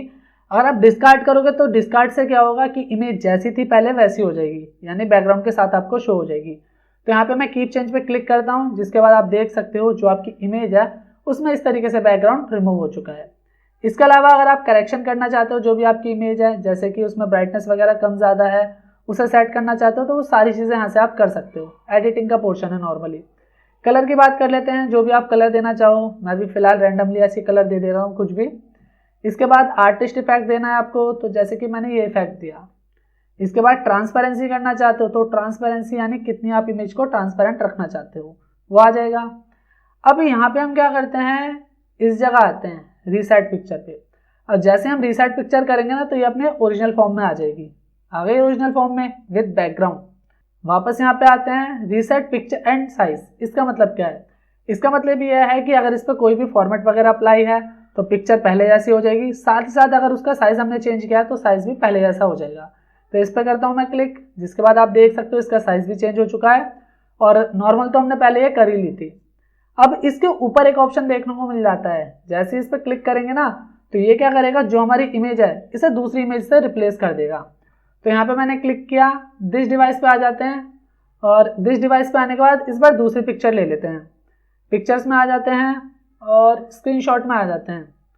मैं देख लेता हूँ अगर मेरी पिक्चर हो, इसमें मेरी पिक्चर ढूंढनी पड़ेगी भाई। मेरी पिक्चर ये मिल गई, यहाँ पे इंसर्ट किया, जिसके बाद यहाँ पे मेरी इमेज आ गई। ये होम टैब का थंबनेल है जो अभी पिछली वीडियो थी ना उसका। तो यहाँ पे ये इमेज आ चुकी है। इसके बाद हम बात करते हैं यहाँ पे पिक्चर स्टाइल्स की। तो पिक्चर स्टाइल्स में आके जैसे हम यहाँ पे जो भी स्टाइल देना चाहें वो उस तरीके से स्टाइल दे सकते हैं। आप देख सकते हो पिक्चर पे डिफरेंट टाइप का स्टाइल यहाँ पे अप्लाई हो रहा है। इसके बाद यहाँ पे आते हैं पिक्चर बॉर्डर में। पिक्चर बॉर्डर में आने के बाद जो भी आप अपनी इमेज में एक बॉर्डर देना चाहते हो, लाइक येलो, ग्रीन, ब्लू या फिर रेड, जो भी बॉर्डर देना चाहते हो, क्लिक करोगे वो बॉर्डर इस तरीके से यहाँ पे अप्लाई हो जाएगा। वापस आते हैं यहाँ पे, नो आउटलाइन करोगे तो यहाँ से बॉर्डर हट जाएगा। मोर आउटलाइन कलर पे क्लिक करोगे तो इस तरीके से यहाँ पे कलर्स आ जाएंगे। जो भी कलर आप चूज करना चाहो, तो यहाँ पे हम रख लेते हैं ब्लू। ओके किया तो यहाँ पे ब्लू बॉर्डर आ जाएगा। फिर पिक्चर बॉर्डर में आ जाते हैं वेट। वेट का मतलब क्या है, यहाँ पे आउटलाइन कितनी ज़्यादा हैवी रखना चाहते हो। कम रखनी है आउटलाइन, यहाँ से कम कर सकते हो। ज़्यादा चाहिए तो यहाँ से आप ज़्यादा वेट कर सकते हो। इसके बाद वापस पिक्चर बॉर्डर में आ जाएंगे तो यहाँ पे आता है स्केच। इस पे आएंगे तो आउटलाइन का डिज़ाइन आप किस तरीके से रखना चाहते हो वो आ जाएगा। इसके बाद डैशेस। डैशेस में आउटलाइन जो है आप डैशेस में रखना चाहते हो तो डैशेस के पैटर्न है जो भी आप यहाँ पे पिक करना चाहो वो ले सकते हो। लाइक मैंने ये किया तो इस तरीके से यहाँ पे आ जाएगा। अब बात करते हैं यहाँ पे पिक्चर्स इफेक्ट की। तो यहाँ पे क्लिक किया मैंने। अब जो भी आप पिक्चर में इफेक्ट देना चाहो, यहाँ पे देखो कई सारे हमारे पास इफेक्ट हैं। सबसे पहले हम प्रीसेट में आए तो प्रीसेट में आपको डिफरेंट टाइप के जो है प्रीसेट देखने को मिल जाते हैं। शैडोज में आए हैं तो शैडोज में किस तरीके से आप शैडो देना चाहते हो अपनी इमेज पे, तो हल्की हल्की शैडो आ रही है, आप देखो ध्यान से। तो रिफ्लेक्शन की बात करें तो रिफ्लेक्शन आ जाएगा यहाँ पे, रिफ्लेक्शन देना चाहते हो तो। ग्लो की बात करें तो ग्लो जितना देना चाहते हो अपनी इमेज पे दे सकते हो। आ रहा है ना ग्लो। सॉफ्ट एजेस से क्या होता है, कॉर्नर सॉफ्ट हो जाते हैं, हो रहे हैं कॉर्नर सॉफ्ट इस तरीके से। रिवेल की बात करें तो इस तरीके से रिवेल में भी कुछ इफेक्ट आ जाता है इस टाइप का। और लास्ट है 3D रोटेशन। जैसे कि आप देख सकते हो 3D में जो आपकी इमेज है वो इस तरीके से रोटेट हो जाएगी। ठीक है, मैंने अभी फिलहाल इसमें से कोई भी इफेक्ट अप्लाई नहीं किया है। अब इसके बाद बात करते हैं पिक्चर लेआउट की। पिक्चर लेआउट क्या करता है, तो पिक्चर लेआउट पे क्लिक करेंगे तो इस तरीके से आपके सामने अलग अलग टाइप के लेआउट आ जाएंगे। तो अगर आप पिक्चर का लेआउट बनाना चाहते हो तो यहाँ पे आप बड़ी आसानी से पिक्चर का लेआउट बना सकते हो। बन गए ना। ये लेआउट बनाने का एक और मेथड है जो मैं अभी आपको आगे बताऊंगा, बट अभी यहाँ पे पिक्चर के साथ है तो पिक्चर के साथ अभी नॉर्मली समझ लीजिए आप। ठीक है भाई, तो बने बनाए नॉर्मली यहाँ पे आपके पास लेआउट आ जाते हैं। यहाँ पे मैं इसे अप्लाई नहीं करता हूँ। इसके बाद यहाँ पे ये ऑल टेक्स्ट क्या है, तो दोस्तों ऑल टेक्स्ट का मतलब ये होता है कि आपकी इमेज किस बारे में है। जैसे कि यहाँ पे इमेज है, इसमें मेरी फोटो है, home tab, complete use in Excel, ये सारी चीजें लिखी है ना। तो ऑल टेक्स्ट में हम डिफाइन करते हैं कि हमारी इमेज जो है वो किस चीज से रिलेटेड है। बस ये काम होता है ऑल टेक्स्ट का और कुछ नहीं। अब यहाँ पे तो काम हो गया ये पिक्चर का, तो इसे पकड़ के यहाँ से कर देते हैं डिलीट। इसके बाद बात करते हैं इंसर्ट के बाकी ऑप्शंस के बारे में। तो इंसर्ट में आते हैं, यहाँ पे इलस्ट्रेशंस में आ जाते हैं और अब हम यहाँ पे पिक्चर्स पे क्लिक करते हैं, प्लेस ओवर द सेल पे आते हैं। तो दिस डिवाइस से तो हमने देख लिया किस तरीके से इमेज ली जाती है। स्टॉक इमेजेस पे क्लिक करेंगे तो यहाँ पे हमारे सामने इस तरीके से इमेजेस आ जाएंगी। अब जिससे रिलेटेड हमें इमेज चाहिए वो हमें यहाँ पे टाइप कर देना है। इसके लिए नेट कनेक्शन होना चाहिए, मैं पहले ही बता देता हूँ। तो यहाँ पे हम लिखते हैं स्काई। आप देख सकते हो स्काई से रिलेटेड जो जो इमेजेस हैं वो यहाँ पे आ चुकी हैं। अब जो भी आपको पिक करनी है जस्ट उस पर क्लिक करो और इंसर्ट कर दो, जिसके बाद जो इमेज है यहाँ पे इस तरीके से आ जाएगी। आ गए ना इस तरीके से। तो सिंपली ये काम है इसका, और कुछ नहीं। यहाँ पे इसे भी मैं डिलीट कर देता हूँ। वापस इंसर्ट में आते हैं, इलस्ट्रेशंस में आते हैं, पिक्चर्स में आते हैं, place over the sales, online pictures, इस पर क्लिक किया मैंने। अब यहाँ से हम डायरेक्टली पिक्चर को पिक कर सकते हैं। जैसे यहाँ पे कई सारे आपके सामने एग्जाम्पल आ रहे हैं, तो डायरेक्टली आप इस पर क्लिक करके भी ले सकते हो, वरना यहाँ से सर्च भी कर सकते हो। जैसे कि यहाँ पे ये फ्लावर का चाहिए मुझे, तो इस पर क्लिक किया मैंने। अब फ्लावर से रिलेटेड जो इमेज है वो यहाँ पे आ गई, इस पर मैंने क्लिक किया, इंसर्ट किया, जिसके बाद यहाँ पे ये फ्लावर की इमेज आ चुकी है। तो इस तरीके से जो है आप पिक्चर का यूज़ कर सकते हो। और अगर आपको अपने डेटा में कोई भी इमेज पिक्चर सेट करनी है तो उसे इस तरीके से सेट कर सकते हो।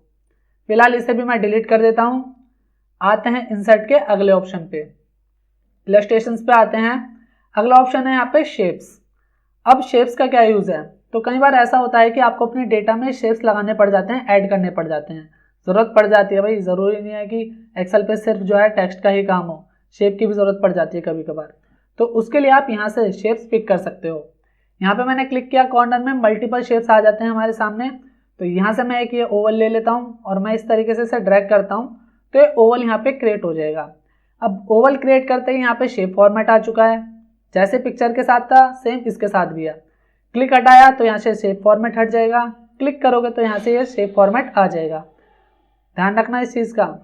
तो शेप फॉर्मेट में आते हैं, यहाँ से जो है आप कोई भी नया शेप ऐड कर सकते हो। इस एरो पे क्लिक किया तो मल्टीपल शेप्स हैं, जो भी शेप आप लेना चाहो। जैसे कि मैंने एक ये शेप लिया और इस तरीके से इसे ड्रैग कर लिया। इसके बाद यहाँ पे आता है एडिट शेप्स। अब यहाँ पे हम क्लिक करेंगे तो दो ऑप्शन देखने को मिल जाते हैं, चेंज शेप्स। इसका मतलब क्या है, इसका मतलब यह है कि जो शेप आपने सेलेक्ट किया है ना, उस शेप को आप किस शेप से चेंज करना चाहते हो। तो यहाँ पे मैं ले लेता हूँ ये ट्रायंगल, इस पर क्लिक किया तो ये ट्रायंगल से रिप्लेस हो जाएगा या चेंज हो जाएगा। वापस यहाँ पे आते हैं तो दूसरा ऑप्शन हमें देखने को मिलता है एडिट पॉइंट्स। इसका क्या मतलब है, तो इस पर हम क्लिक करेंगे तो एडिट पॉइंट्स का मतलब यह है कि अब आप अपने शेप को कस्टमाइज कर सकते हो। अब आप यहाँ पे ध्यान से देखो तो ये ब्लैक डॉट आ रहे हैं ना, अब जैसे इन ब्लैक डॉट को पकड़ के हम खींचेंगे इस तरीके से, तो आप देख रहे हो ये शेप कस्टमाइज हो रहा है ना। तो सिंपल मतलब यह है कि एडिट पॉइंट्स की मदद से आप अपने किसी भी शेप को बड़ी आसानी से कस्टमाइज कर सकते हो। सिंपल काम यह है इसका। अब एक चीज़ ध्यान रहे, अगर आपने इससे क्लिक हटा लिया तो अब ये आप कस्टमाइज नहीं कर पाओगे। इसके लिए आपको दोबारा से शेप फॉर्मेट में जाना पड़ेगा, एडिट शेप में जाके एडिट पॉइंट्स करना पड़ेगा, तभी आप इसे कस्टमाइज कर सकते हो। अब यहाँ पे अगला ऑप्शन आता है रीरूट कनेक्टर्स। इसका क्या यूज़ है, तो इन सब के बारे में वैसे तो मैं ऑलरेडी MS वर्ड की वीडियो में बता चुका हूँ। कंप्लीट वीडियो है एक वो, जैसे यहाँ पे एक्सेल की सीरीज है ना, तो वहाँ पे भी वो MS वर्ड की कंप्लीट वीडियो है, एक वीडियो में पूरा MS वर्ड कवर है, आप जाके देख सकते हो, प्रीवियस वीडियोस में वो है। तो रीरूट कनेक्टर्स की बात करें तो इसका काम दो शेप को एक दूसरे से लिंक करने के लिए किया जाता है, बस इसका सिंपल सा काम है। इसके बारे में मैं यहाँ पे नहीं बता रहा हूँ, ऑलरेडी वहाँ पे बता चुका हूँ। बता तो इन सब के बारे में भी चुका हूँ, लेकिन रिपीट कर देता हूँ आपके लिए अच्छा रहेगा। तो यहाँ पे रीरूट कनेक्टर्स मैं भी स्किप कर रहा हूँ, वहाँ जाके आप देख लेना। इस शेप पे मैंने क्लिक किया। शेप स्टाइल्स की बात करते हैं, यहाँ पे आए, जो भी कलर आप यहाँ से देना चाहो कलर दे सकते हो। इसके अलावा यहाँ पे शेप फिल में आते हैं, तो शेप फिल में से भी आप यहाँ पे कलर फिल कर सकते हो। नो फिल से कलर हट जाएगा, मोर फिल से कोई और कलर यहाँ पे पिक करना चाहो, ओके करो तो वो आ जाएगा। अब दोस्तों आपने एक चीज़ नोटिस करी होगी कि कई लोग रिज्यूम बनाते हैं ना, तो उसके अंदर उनकी फ़ोटो रहती है, तो फोटो कैसे आ जाती है एक सर्कल के अंदर। तो उसके लिए वो क्या करते हैं, वहाँ पे एक सर्कल ओवल बना लेते हैं और शेप फिल में आके यहाँ पे ऑप्शन मिल जाता है उन्हें पिक्चर्स का, जिसके बाद from a file, stock image, online picture और फ्रॉम आइकन, जैसे भी आप अपनी इमेज लेना चाहो, आइकन लेना चाहो, वो पिक कर सकते हो।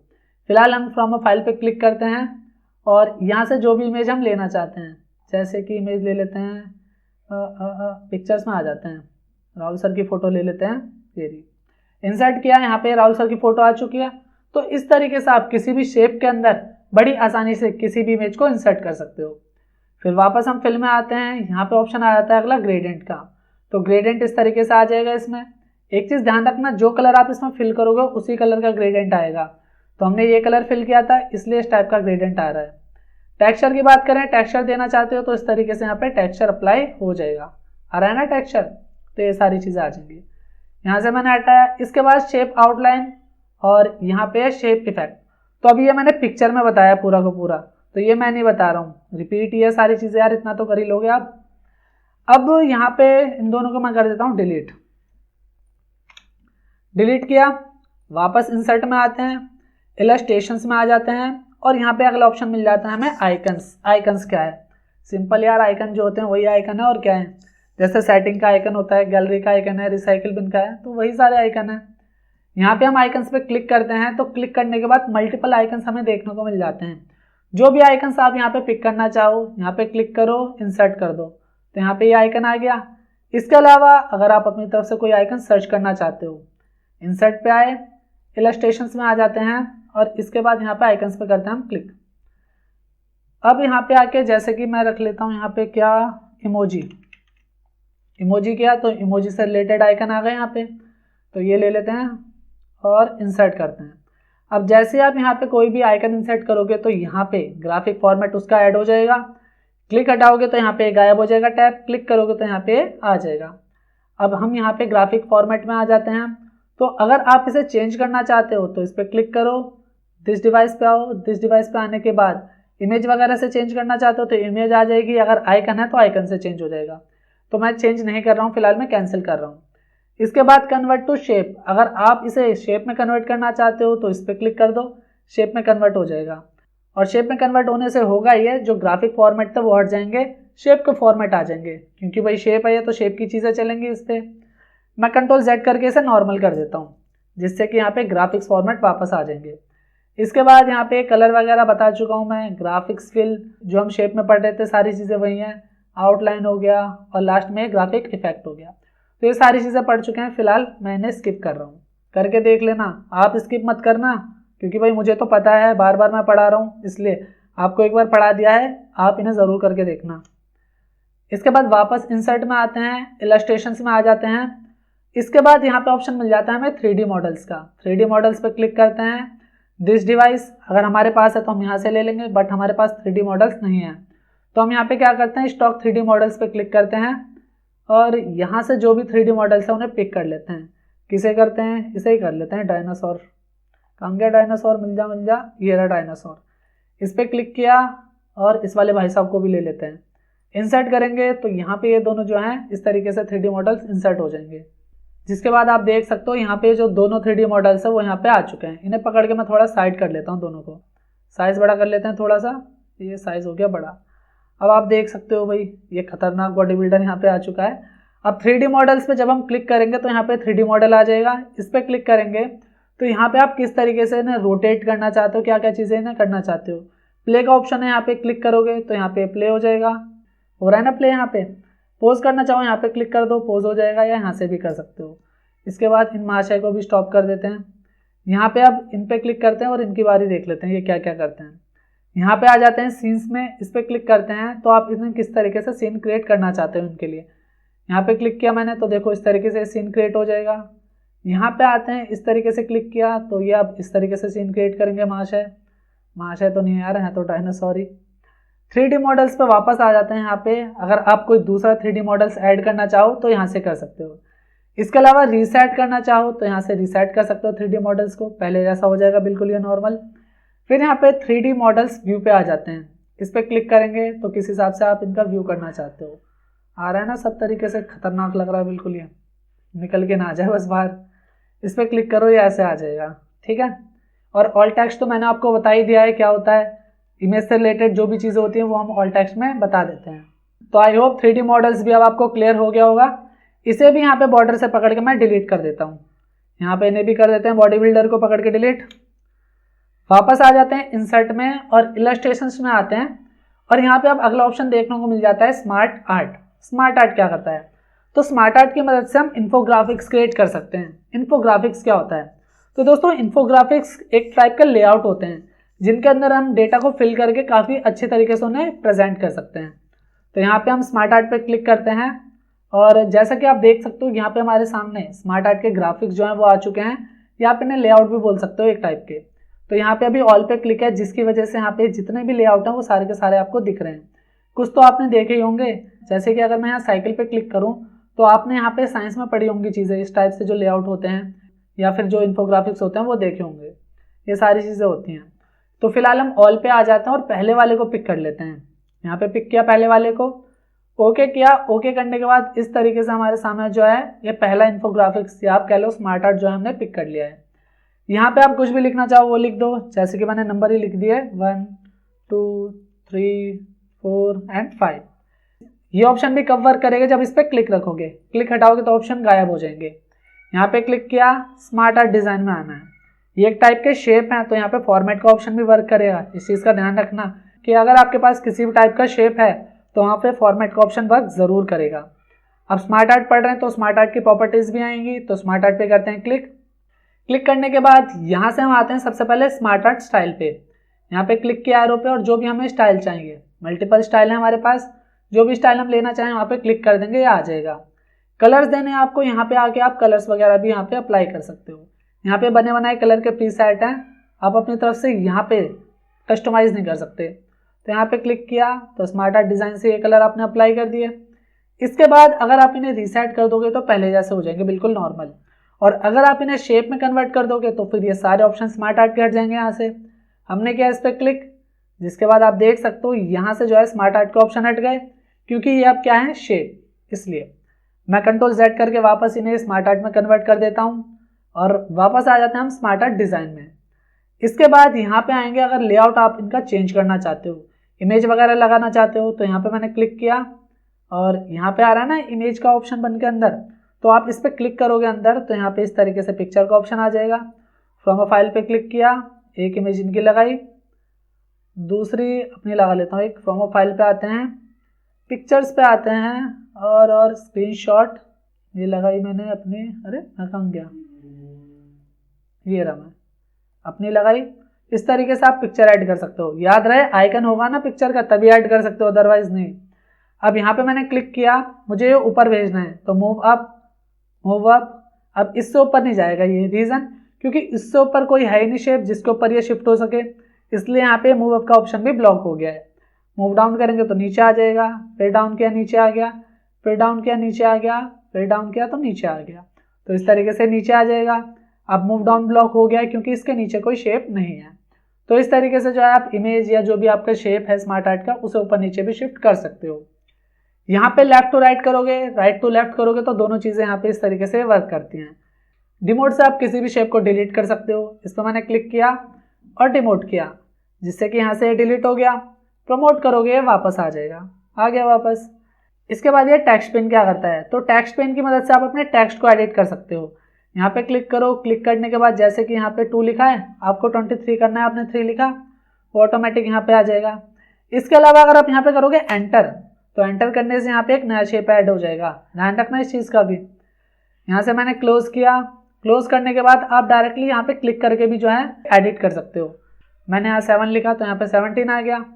इसके बाद यहाँ पे आते हैं 23 पे, क्लिक किया मैंने, बुलेट ऐड कर दिया तो ऐड बुलेट पे क्लिक किया, जिसके बाद यहाँ पे बुलेट ऐड हो जाएगी और मैंने यहाँ लिख दिया 85।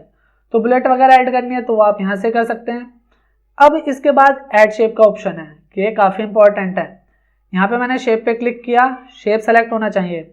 यहाँ पे एरो पे क्लिक करो तो आपके सामने 2 ऑप्शन है, add shape after, add shape before. आपको शेप पहले चाहिए बाद में, तो भाई हमने ये शेप सेलेक्ट किया और मुझे इससे पहले शेप चाहिए, तो यहाँ करेंगे ऐड शेप बिफोर, तो इससे पहले शेप आ जाएगा। फिर यहाँ पे क्लिक किया और इस बार ऐड शेप पे आके क्या करते हैं, ऐड शेप आफ्टर, तो आफ्टर करेंगे तो जो शेप ऐड होगा ना वो इसके बाद होगा। यहाँ पे क्लिक किया तो इस तरीके से शेप इसके बाद में ऐड हो जाएगा। आप कॉर्नर पकड़ के यहाँ से इस तरीके से भी इसका साइज जो है वो छोटा बड़ा कर सकते हो। अब अगर आप अपनी तरफ से इसमें कलर फिल करना चाहो तो क्या करोगे, क्लिक करो जहाँ पे आपको कलर फिल करना है, फॉर्मेट में आ जाओ क्योंकि ये क्या है एक टाइप का शेप। फॉर्मेट में आके जो भी आप कलर इसमें फिल करना चाहो, रेड, येलो, ग्रीन, ब्लू, जो भी करना चाहो कर सकते हो। आउटलाइन देनी है आउटलाइन दे सकते हो। सारी चीज़ें शेप वाली जो शेप में वर्क करती हैं वो सारी की सारी यहाँ पे वर्क करेंगी, ठीक है। अब मुझे इसे रिमूव करना है तो बॉर्डर पकड़ना है यहाँ से बिल्कुल टॉप से और डिलीट करो, एक बार में ये पूरा डिलीट हो जाएगा। हो गया ना डिलीट। तो इस तरीके से जो है आप स्मार्ट आर्ट का यूज़ कर सकते हो, इन्फोग्राफिक्स क्रिएट कर सकते हो। वापस आते हैं इंसर्ट में, इलस्ट्रेशंस में, और यहाँ पे इलस्ट्रेशंस में हमें ऑप्शन देखने को मिलता है स्क्रीनशॉट का। अब ये स्क्रीनशॉट क्या करता है, तो कई बार ऐसा होता है ना कि हमें जो है किसी इमेज में से डेटा को देख के कॉपी करना पड़ता है या फिर उसे क्रिएट करना पड़ता है। तो उसके लिए जो है आप उस इमेज का स्क्रीनशॉट डायरेक्टली अपने एक्सेल पे ला सकते हो। इसके लिए क्या करना है, सबसे पहले आपको यहाँ एरो पे क्लिक करना है। जो भी विंडो ओपन होगी वो यहाँ पे इस तरीके से आपको शो हो जाएंगी, जैसे कि यहाँ पे ये सारी विंडो ओपन हो रही हैं। अब जिस भी विंडो पे मैं क्लिक करूंगा, जैसे फिल्मोरा वाली विंडो है, अगर मैं इस पर क्लिक करूंगा तो इसका स्क्रीनशॉट यहाँ पे इस तरीके से आ जाएगा। पूरा का पूरा स्क्रीनशॉट आ गया है यहाँ पे। लेकिन आपको पूरी स्क्रीन का स्क्रीनशॉट नहीं चाहिए, आपको पार्टिकुलरली किसी एक जगह का चाहिए, क्योंकि भाई पूरी स्क्रीन में तो कई सारी फालतू की भी चीज होती हैं। सिर्फ आपको ये जो इतना एरिया है ना, इसका स्क्रीनशॉट चाहिए। अब आप क्या करोगे इसके लिए, पहले मैं करता हूँ इसे डिलीट करने के बाद इंसर्ट में आते हैं और यहाँ पे आते हैं इलस्ट्रेशंस में और यहाँ पे स्क्रीनशॉट पे करते हैं क्लिक। जिसका भी आपको स्क्रीनशॉट लेना है सबसे पहले वो पहले नंबर पे आना चाहिए। तो अभी यहाँ पे ये जो फिल्मोरा है वो बिल्कुल लास्ट में है, तो इसे पहले नंबर पे कैसे लाएंगे, इसके लिए क्या करना है, आपको जिसका भी स्क्रीनशॉट लेना है एक बार उसे ओपन करना है। तो यहाँ पे मैंने इसे ओपन किया और वापस एक्सेल पे आ जाना है। अब हम जैसे ही इलस्ट्रेशंस में आएंगे, स्क्रीनशॉट में आएंगे, तो आप देख सकते हो जो हमने सॉफ्टवेयर पहले नंबर पे ओपन किया था वही सॉफ्टवेयर हमें यहाँ पे दिखा रहा है और उसका स्क्रीनशॉट आएगा। अब इसके लिए हमें स्क्रीन क्लिपिंग पे आना है। स्क्रीन क्लिपिंग क्या करेगा, जो भी स्क्रीन पहले नंबर पे होती है ये हमें उस पर जंप करवा देगा। तो स्क्रीन क्लिपिंग पे किया मैंने क्लिक करने के बाद यहाँ पे होल्ड करो, ये प्लस का साइन आ गया। अब जैसे कि मुझे सिर्फ इतना स्क्रीनशॉट लेना है, तो यहाँ से मैंने इतना सेलेक्ट किया और माउस कर दिया रिलीज। जिसके बाद यहाँ पे इस तरीके से पार्टिकुलरली एक स्क्रीन का आप स्क्रीनशॉट बड़ी आसानी से ले सकते हो। इसे छोटा कर लो, बड़ा कर लो, आपकी मर्जी है। बड़ा कर लिया यहाँ पे इसे स्क्रीनशॉट को, आप जो भी डेटा इसमें से फिल करना है वो आप बड़ी आसानी से एक्सेल में फिल कर सकते हो। तो ये काम यहाँ पे आप बड़ी आसानी से कर सकते हो स्क्रीनशॉट लेके। आपको बार बार उस स्क्रीन को देख के डेटा क्रिएट करने की कोई जरूरत नहीं है। तो यहाँ पे मैं इसे कर देता हूँ डिलीट। इसके बाद बात करते हैं इंसर्ट टैब में बाकी ऑप्शंस की। तो यहाँ पे अगला ऑप्शन हमें देखने को मिल जाता है चेक बॉक्स। तो ये चेक बॉक्स किस तरीके से यूज होता है इसके बारे में समझ लेते हैं। तो इसके लिए फिलहाल मैं एक नई वर्कबुक लेके वहां पे डेटा क्रिएट कर लेता हूँ। तो जैसा कि आप लोग देख सकते हो यहाँ पे मैंने एक नई वर्कबुक ले लिया और यहाँ पे मैंने डेटा क्रिएट करके रख लिया है। अब हमारे पास यहाँ पे कुछ टास्क हैं और उनके स्टेटस हैं। टास्क हमारे पास क्या है, submit report, call client, update sales, review budget और टीम मीटिंग। हम ये चाहते हैं कि जो भी टास्क हमारे कंप्लीट हो जाए उनके आगे यहाँ पे राइट का सिंबल आ जाए, और जो टास्क हमारे यहाँ पे कंप्लीट नहीं है वो नॉर्मली ऐसे ही रहे, उनके अंदर सिर्फ एक ब्लैंक चेक बॉक्स आ जाए। तो अब हम यहाँ पे चेक बॉक्स का यूज करेंगे। इसके लिए यहाँ पे हमें इतना एरिया को सेलेक्ट करना है जितने एरिया पे हमें चेक बॉक्स अप्लाई करना है। सिंपल यहाँ पे हमें चेक बॉक्स पे करना है क्लिक, जिससे कि जो एरिया हमने सेलेक्ट किया है वहां पे क्या आ जाएगा, चेक बॉक्स। इसके बाद जो भी आपका टास्क कंप्लीट हो गया है उसके आगे क्या करना है, सिर्फ आपको चेक बॉक्स के ऊपर क्लिक करना है, जिससे कि यहाँ पे इस तरीके से ये स्टेटस आपका शो हो जाएगा। अब एक चीज आप नोटिस करो, यहाँ पे मैंने चेक का साइन लगाया है तो यहाँ पे स्टेटस क्या आ रहा है, ट्रू का मतलब क्या है, ये कंप्लीटेड है। और अगर मैं नीचे क्लिक करूंगा तो यहाँ पे क्या आ रहा है, फॉल्स का मतलब क्या है, ये कंप्लीटेड नहीं है। तो ब्लैंक का मतलब होता है फॉल्स, यानी आपका टास्क जो है वो कंप्लीट नहीं है। और यहाँ पे राइट का साइन है, इसका मतलब है ट्रू, जिसका मतलब है आपका टास्क कंप्लीट है। तो इस तरीके से आप बड़ी आसानी से यहाँ पे जो है चेक बॉक्स का यूज कर सकते हो और अपने काम को स्मार्ट तरीके से रिप्रेजेंट कर सकते हो। क्योंकि नॉर्मली अगर आप यहाँ पे टाइप करोगे कंप्लीटेड, नॉट कंप्लीटेड या फिर सबमिटेड, नॉट सबमिटेड, तो ये काफी ज्यादा वियर्ड लगेगा। और वहीं अगर आप उसकी जगह चेक बॉक्स का यूज करोगे तो आपका डेटा काफी ज्यादा प्रोफेशनल लगेगा और बाकी लोगों के सामने आपका इंप्रेशन भी बनेगा। तो चेक बॉक्स का आप यहाँ पे इस तरीके से यूज कर सकते हो। इसके बाद बात करते हैं यहाँ पे रिकमेंडेड चार्ट्स। अब यहाँ पे रिकमेंडेड चार्ट्स क्या है, तो यहाँ पे मैं एक नई शीट पे आ जाता हूँ जहाँ पे मैंने ऑलरेडी एक डेटा क्रिएट करके रखा हुआ है। यहाँ पे हमारे पास एम्प्लॉय है, डिपार्टमेंट है, sales of 2024 and sales of 2025, ये डेटा है। अब यहाँ पे जो चार्ट होता है ना, इसकी मदद से हम किसी भी डेटा को ग्राफिकली रिप्रेजेंट कर सकते हैं। यानी अगर आपको किसी भी डेटा को ग्राफ में रिप्रेजेंट करना है तो वहां पे आप चार्ट का यूज कर सकते हो। यहाँ पे हमारे सामने मल्टीपल टाइप के चार्ट्स हैं। फिलहाल हम बात करते हैं रिकमेंडेड चार्ट्स की। जैसे यहाँ पे रिकमेंडेड पिवट टेबल था, वैसे ही यहाँ पे रिकमेंडेड चार्ट्स है। अब इसके लिए डेटा को आपको सेलेक्ट करना है कंट्रोल ए से। इसके बाद जैसे ही आप रिकमेंडेड चार्ट्स पे करोगे क्लिक, तो यहाँ पे बने बनाए चार्ट्स के आपको लेआउट मिल जाएंगे। जो भी आप चार्ट का लेआउट पिक करना चाहो वो आप पिक कर सकते हो। आप देख सकते हो अलग अलग चार्ट के यहाँ पे लेआउट हैं लाइक दिस। इस पे क्लिक किया आपने और ओके किया। ओके करते ही ये वाला जो चार्ट है वो आपकी इस शीट पे इंसर्ट हो जाएगा। तो यहाँ पे करता हूँ मैं ओके, जिसके बाद आप देख सकते हो इस तरीके से जो ये चार्ट है वो यहाँ पे इंसर्ट हो चुका है। जिसमें यहाँ पे आपकी जो सेल है वो आ रही है और यहाँ पे जो आपके एम्प्लॉयज हैं वो आ रहे हैं। अब यहाँ पे जो ब्लू कलर है उससे क्या शो हो रहा है, ब्लू कलर वाली सेल कौन सी है, सेल्स ऑफ 2024। और यहाँ पे जो ये ऑरेंज कलर, ऑरेंज या क्रीम टाइप का जो कलर है, ये है यहाँ पे सेल्स ऑफ 2025 की सेल। क्लियर है ना, जैसा कि आप यहाँ पे भी देख सकते हो। अब फिलहाल मैं यहाँ से इसे डिलीट कर देता हूँ और चार्ट को अब डिटेल में समझते हैं। यहाँ तो ये रिकमेंडेड था, यानी ये अपनी तरफ से आपको चार्ट दे देगा जो भी आप चार्ट लेना चाहो। लेकिन अगर आप अपनी तरफ से चार्ट क्रिएट करना चाहो, उसमें चीजें ऐड और रिमूव करना चाहो, तो ये चीजें आप कैसे करोगे। इसके लिए हमें क्या करना है, दोबारा डेटा को करना है सेलेक्ट, कंट्रोल ए से, और यहाँ पे पहला ऑप्शन आ जाता है बार चार्ट का। बार चार्ट पे हम करेंगे क्लिक, तो हमारे सामने काफी सारे ऑप्शन आ जाते हैं बार चार्ट के। तो जो भी आप बार चार्ट लेना चाहो, जैसे कि मैं ये वाला ले लेता हूँ 2D वाला, समझाने के लिए मैं आपको अभी नॉर्मली ले रहा हूँ ये वाला। 2D पे किया मैंने क्लिक, क्लिक करने के बाद इस तरीके से आप देख सकते हो हमारे सामने ये बार चार्ट आ चुका है। अब यहाँ पे मैं इसमें चीजें समझा देता हूँ। यहाँ पे नॉर्मली ये सेल्स है, अब यहाँ पे ये मार्केटिंग की सेल है, जैसे कि आप देख सकते हो ना, यहाँ पे डिपार्टमेंट आ रहा है और यहाँ पे एम्प्लॉय कौन है, राहुल। सेम चीज यहाँ पे मोहित है, यहाँ पे राधा, प्रीति, शिवम, राज, अलका, पंकज, सूरज और ऋतिक। और यहाँ पे इनके डिपार्टमेंट है, मोहित जो है वो सेल्स डिपार्टमेंट से है, राधा HR से है, प्रीति IT से है, शिवम यहाँ पे फाइनेंस से है और यहाँ पे राज जो है ये ऑपरेशन से है।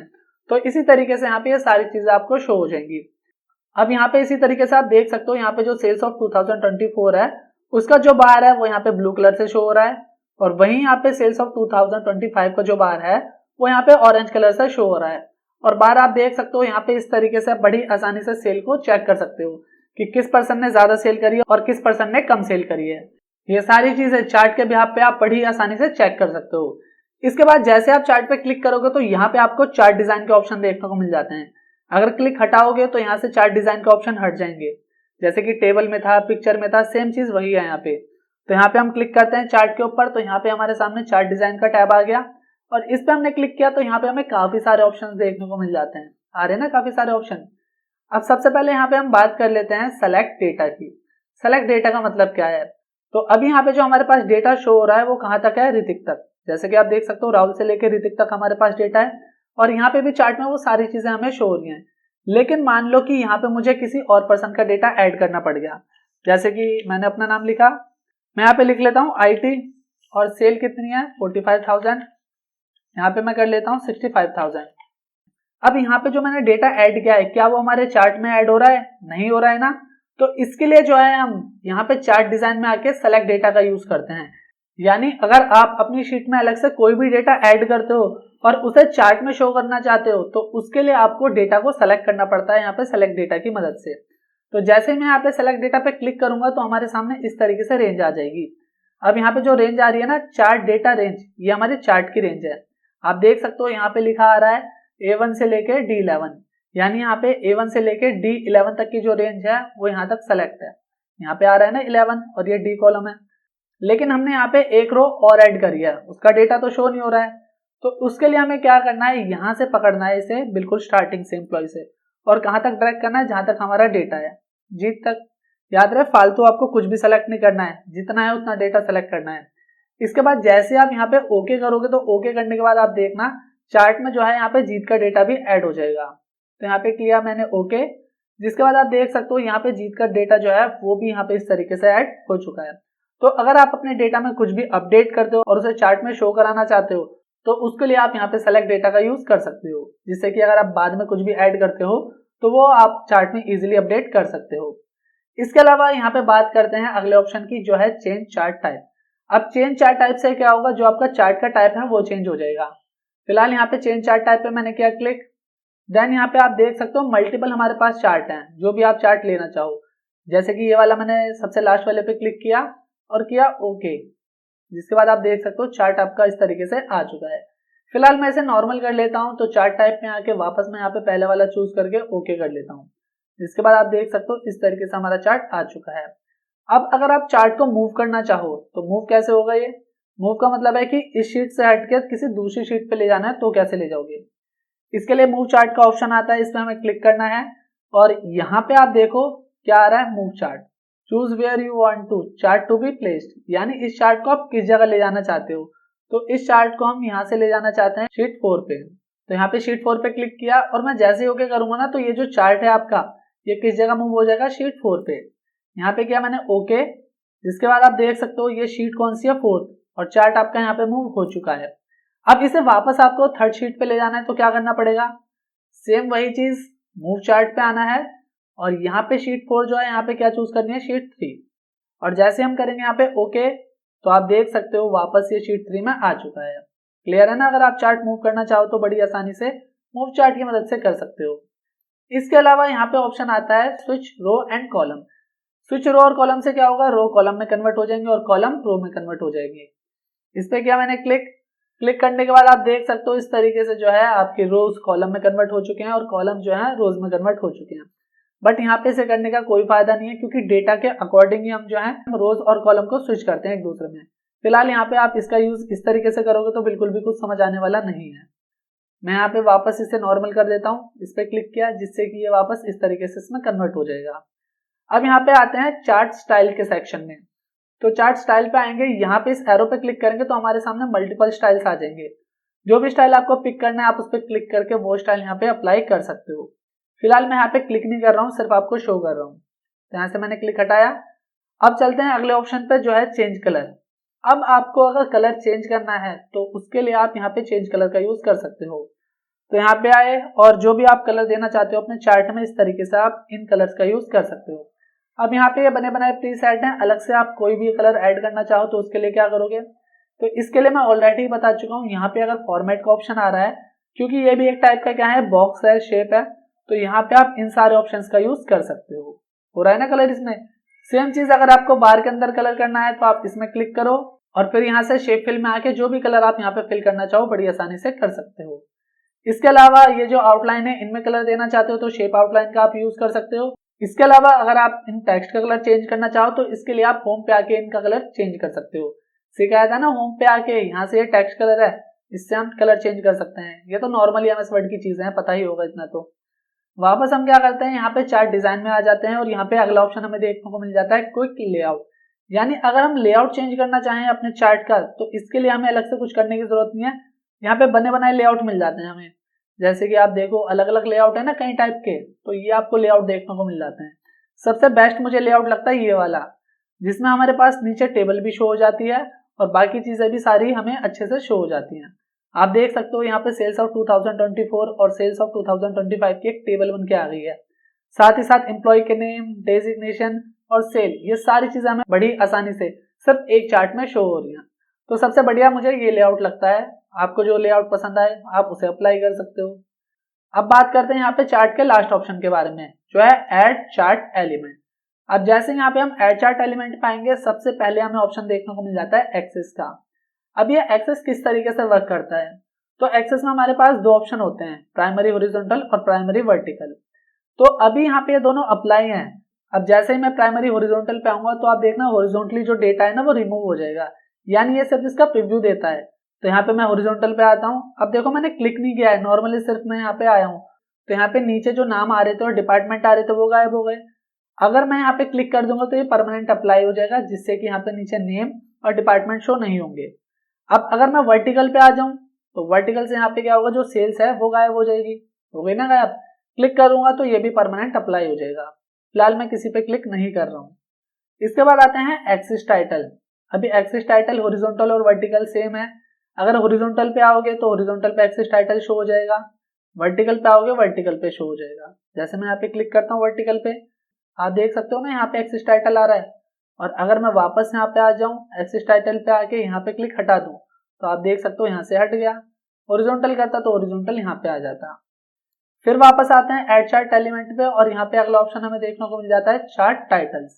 तो चार्ट टाइटल्स में सबसे पहले यहाँ पे अबव चार्ट ऑलरेडी अप्लाई है, जिससे कि यहाँ पे चार्ट का टाइटल आ रहा है। सेंटर्ड ओवरले करेंगे तो यहाँ पे कुछ इस तरीके से चार्ट का टाइटल आ जाएगा, और अगर यहाँ पे हम नन करेंगे तो यहाँ से चार्ट का टाइटल हट जाएगा। इसके बाद यहाँ पे डेटा लेबल्स की बात करते हैं। यहाँ पे सबसे पहले ये नन है, तो नन तो अप्लाई होगा ही नहीं क्योंकि इसमें अभी हमने कुछ भी चीज अप्लाई नहीं करी है। अगर मैं यहाँ पे सेंटर में क्लिक करूंगा तो आप देखना जो भी सेल है वो जो बार है उनके अंदर शो हो रही है, आ रही है ना सेंटर में। अगर मैं इनसाइड एंड करूंगा तो बिल्कुल बार के एंड में सेल आ रही है। अगर मैं इनसाइड बेस करूंगा तो बिल्कुल बेस में आ जाएंगी। और अगर मैं यहाँ पे करता हूँ आउटसाइड एंड तो इस तरीके से बिल्कुल आउटसाइड बाहर के आ जाएंगे। डेटा कॉल आउट पे क्लिक करूंगा तो डेटा कॉल आउट पे इस तरीके से मैसेज के साथ एक नोटिफिकेशन के रूप में ये आपको शो हो जाती है। इसके बाद यहाँ पे डेटा टेबल, अब ये डेटा टेबल क्या है, फिलहाल ये नन है, लेकिन अगर मैं यहाँ पे करता हूँ विद लीजेंड कीज, अब लीजेंड की हमें बताता है कि कौन से कलर की कौन सी सेल है। जैसे कि यहाँ पे अगर मैं यहाँ पे क्लिक करता हूँ विद लेजेंड की पे क्लिक किया तो यहाँ पे पता लग रहा है कि भाई जो सेल्स ऑफ 2024 है ना, उसके बाहर कौन से हैं, ब्लू वाले, और यहाँ पे ऑरेंज वाले कौन से हैं, 2025 के। तो लीजेंड की से हमें ये पता लग जाता है। फिर मैं वापस आता हूँ एड चार्ट एलिमेंट पे, डेटा टेबल में आके मैं करता हूँ नो लीजेंड की, तो यहाँ से लीजेंड की हट चुकी है। अगर मैं नन करूंगा तो नन से पूरी लीजेंड की हट जाएगी। इसके बाद फिर एड चार्ट एलिमेंट पे आते हैं और यहाँ पे हमें अगला ऑप्शन देखने को मिल जाता है एरर बार्स। तो यहाँ पे अगर आप एरर बार देना चाहते हो तो एरर बार इस तरीके से यहाँ पे आ जाएंगे। इसके अलावा यहाँ पे आपको लेजेंड भी देखने को मिल जाती है। आप बोलोगे ये तो अभी पढ़ा है हमने, बट यहाँ पे लेजेंड की लोकेशन चेंज कर सकते हैं हम। जैसे कि यहाँ पे नन है, राइट करेंगे तो लेजेंड की राइट साइड में आ जाएगी। क्लिक किया मैंने, यहाँ पे आप देख सकते हो ये आ रहा है राइट साइड में। अब इसे आप टॉप बॉटम लेफ्ट जैसे रखना चाहो वो रख सकते हो। वापस आते हैं यहाँ पे और लीजेंड में आते हैं टॉप लेफ्ट बॉटम, तो यहाँ पे आ रहा है ना ये टॉप में, लेफ्ट में, बॉटम में, जहां आप रखना चाहो आ जाएगा। नन करोगे तो यहाँ से हट जाएगा। फिर आते हैं यहाँ पे एड चार्ट एलिमेंट्स पे और यहाँ पे एक ऑप्शन रह गया था हमारा ग्रिड लाइंस। अब ग्रिड लाइंस अगर आप अप्लाई करना चाहते हो चार्ट के अंदर तो वो भी कर सकते हो। अब यहाँ पे सिंपली मैं करता हूँ प्राइमरी मेजर वर्टिकल पे, तो इस तरीके से वर्टिकल लाइंस आ जाएंगी। प्राइमरी माइनर हॉरिजॉन्टल करूंगा तो कुछ इस तरीके से आ जाएंगी, और प्राइमरी माइनर वर्टिकल करूंगा तो इस तरीके से। तो जिस टाइप की भी आप लाइंस अप्लाई करना चाहते हो ग्रिड लाइंस, वो इसमें अप्लाई कर सकते हो। फिलहाल यहाँ पे लाइंस, ट्रेड लाइंस और ये अप डाउन, इनका यूज नहीं है, तो फिलहाल मैं यहाँ पे इन्हें स्किप कर रहा हूँ। इसके बाद चार्ट तो खत्म हो गया यहाँ पे, तो हम करते हैं इस चार्ट को यहाँ से डिलीट। अब वापस आते हैं इंसर्ट में, और इंसर्ट में हमें यहाँ पे अगला ऑप्शन देखने को मिल जाता है स्पार्क लाइन। स्पार्क लाइन बोल लो या लाइन बोल लो, इसे एक ही बात है। अब अगर आप अपने डेटा को लाइंस के बिहाफ पे शो करना चाहो तो कैसे करोगे, तो उसके लिए क्या करना है, सेम डेटा को सेलेक्ट करना है।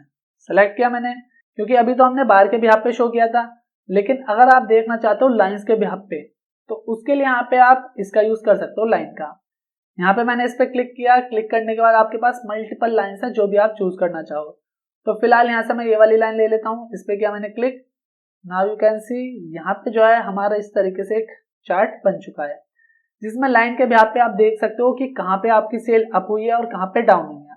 कंपेयर भी कर सकते हो 2024 और 2025 को, जैसे कि यहाँ पे कंपेयर कर सकते हो। ये जो ब्लू वाली है 2024 की है, तो यहाँ पे 2024 में सेल ज्यादा है। फिर यहाँ से आओगे तो इस पॉइंट पे क्या है, 2025 की ज्यादा है, यहाँ तक ज्यादा है। फिर यहाँ से 2025 की जो है वो डाउन चली गई है। तो इस तरीके से जो है आप लाइन के बिहाफ पे भी अपने डेटा को बड़ी आसानी से एनालाइज कर सकते हो और चेक कर सकते हो। नॉर्मली वैसे करोगे आप वैल्यूज के बिहाफ पे, तो आप एक एक चीज को चेक करोगे तो उसमें आपको टाइम लग सकता है और गलती होने के चांसेस भी हैं। बट लाइन के बिहाफ पे, चार्ट के बिहाफ पे बड़ी आसानी से आप चेक कर सकते हो इन सारी चीजों को। फिलहाल यहाँ पे सारी की सारी चीजें मैं बता चुका हूँ, जो मैंने बार चार्ट में बताई थी वही आपको इन सारी चीजों में देखने को मिल जाता है, अलग से कुछ भी नहीं है। यहाँ पे मैं यहाँ से पकड़ के इसे भी कर देता हूँ डिलीट। इसके बाद वापस इंसर्ट में आते हैं और यहाँ पे हमें अगला चार्ट देखने को मिलता है पाई चार्ट। अब पाई चार्ट का किस तरीके से यूज किया जाता है, तो पाई चार्ट के लिए मैं एक नया डेटा ले लेता हूँ। यहाँ पे आ जाते हैं शीट 4 में। यहाँ पे भी मैंने एक ऑलरेडी डेटा बना के रखा हुआ है, एम्प्लॉय नेम है और सेल्स अमाउंट है। अब मैं यहाँ पे इन्हें कंट्रोल ए से सेलेक्ट करता हूँ। अब अगर मैं इन्हें बार चार्ट में क्लिक करूंगा ना, तो बार चार्ट में कुछ सही तरीके से चीजें शो नहीं होंगी, आपको ज्यादा समझ नहीं आएगा। यहाँ पे समझ नहीं आ रहा है ना सही से, तो यहाँ से मैं करता हूँ इसे क्लोज, या बोलो मैंने इसे डिलीट कर दिया। हम क्या करेंगे, इंसर्ट में आके वहीं अगर लेते हैं इसकी जगह पाई चार्ट, और मैंने इस पाई पे क्लिक किया, और यहाँ से जो भी आप फॉर्मेटिंग देना चाहो वो दे सकते हो। जैसे कि मैंने यहाँ पे ये वाला दिया परसेंटेज। अब यहाँ से आप देख सकते हो कि किस पर्सन ने कितनी ज्यादा सेल करी है। परसेंटेज के बिहाफ पे सारी चीजें शो हो रही हैं। जैसे कि आप देख सकते हो यहाँ पे जो 10% है, 10% में ये थोड़ा पर्पल कलर है, तो यहाँ पे कौन सा पर्सन है, रोहन पटेल, यहाँ पे आ रहा है रोहन पटेल। और वही यहाँ पे ये वाला जो कलर है 30% जिसकी सेल है, यहाँ पे एक इसका डेटा है राहुल शर्मा का। इसके अलावा 20% में जो ऑरेंज कलर है ये स्नेहा वर्मा का है, और इसके बाद जो है अर्जुन मेहता, यहाँ पे जो है ग्रीन कलर। फिर यहाँ पे जो स्काई ब्लू है 23%, किसका डेटा है, प्रिया नायर का। तो अगर आप सेल्स की रिपोर्ट चेक करना चाहते हो कि किस पर्सन ने कितनी ज्यादा सेल करी है, तो उसे पाई चार्ट के ब्याह पे भी आप कंपेयर कर सकते हो, जिसमें आप इजीली चेक कर सकते हो कि किसने कितनी ज्यादा सेल करी है, सारी चीजें आपको शो हो जाएंगी। एक चीज मैं आपको क्लियर कर दूं, ऐसा नहीं है कि किसी भी डेटा पे किसी भी चार्ट को आप अप्लाई कर सकते हो। डेटा के ब्याह पे ही अगर आप चार्ट का यूज करोगे तो वो आपके लिए ज्यादा बेटर होगा, क्योंकि एक ही डेटा पे अगर आप सारे चार्ट यूज करोगे तो वहां पे आपको काफी ज्यादा कंफ्यूजन हो सकती है, साथ ही साथ चीजें सही तरीके से वर्क भी नहीं करेंगी। तो इसलिए मैं आपको यही सजेस्ट करूंगा कि डेटा के ब्याह पे ही चार्ट का यूज कीजिए। सेम डेटा पे सारे चार्ट का यूज करने से तो बेटर है आप अलग अलग तरीके से चार्ट का यूज कर सकते हो। यहाँ पे इसे भी मैं पकड़ के उड़ा देता हूँ, यानी डिलीट कर देता हूँ। फिर वापस आते हैं इंसर्ट में, और इंसर्ट में आने के बाद ये सारे चार्ट आप करके देख लेना। नॉर्मली मैंने इसमें से 3 चार्ट जो है वो आपको बता दिए हैं, बाकी चार्ट भी ऐसे ही वर्क करेंगे। अब यहाँ पे लाइंस ऑलरेडी मैं बता चुका हूँ, जो लाइंस यहाँ पे ये थी वही लाइंस यहाँ पे वर्क करेंगी। चलो मैं बता देता हूँ दोबारा, कभी आप कंफ्यूज हो। शीट 5 में आ जाते हैं। शीट 5 में आने के बाद यहाँ पे आप देख सकते हो मेरे पास ये डेटा है, एम्प्लॉय नेम, जैन, फेब, मार्च, अप्रैल, मई, ये सारा सेल का डेटा है हमारे पास। अब यहाँ से सबसे पहले हम लाइन के बिहाफ पे जो है स्पार्क लाइन चेक करना चाहते हैं। नॉर्मली ये मैंने कॉलम के लिए बनाया था, बट लाइन के बिहाफ पे भी आपको बता देता हूँ। तो इसके लिए हमें क्या करना है, यहाँ से जो ये सेल है सिर्फ सेल सेलेक्ट करनी है पूरी। यहाँ पे एम्प्लॉय नेम और इस कॉलम को सेलेक्ट नहीं करना, जो आपकी सेल है यानी यहाँ से लेके और यहाँ तक ये सेलेक्ट करिए। इसके बाद आपको आना है लाइन पे।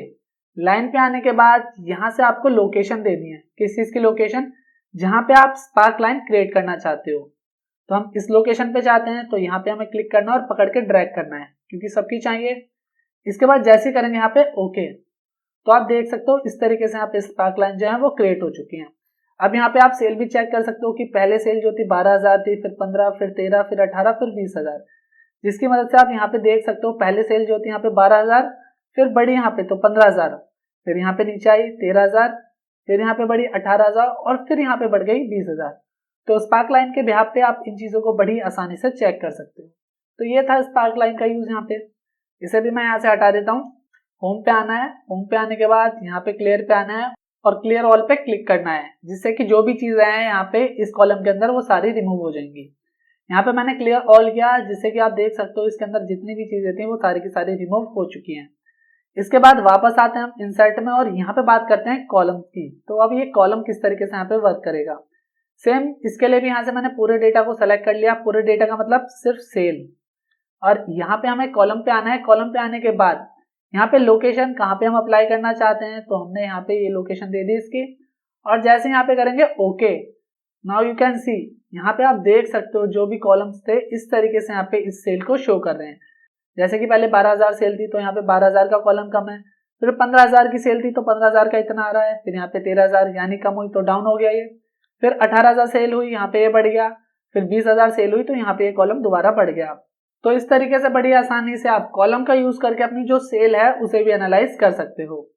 इसके बाद बात करते हैं इंसर्ट टैब में अगले ऑप्शन की, जो है यहाँ पे विन और लॉस। तो अब ये विन और लॉस किस तरीके से वर्क करता है, इसके लिए यहाँ पे मैं शीट 6 में आ जाता हूँ, जिसमें मैंने ऑलरेडी एक डेटा क्रिएट करके रखा हुआ है।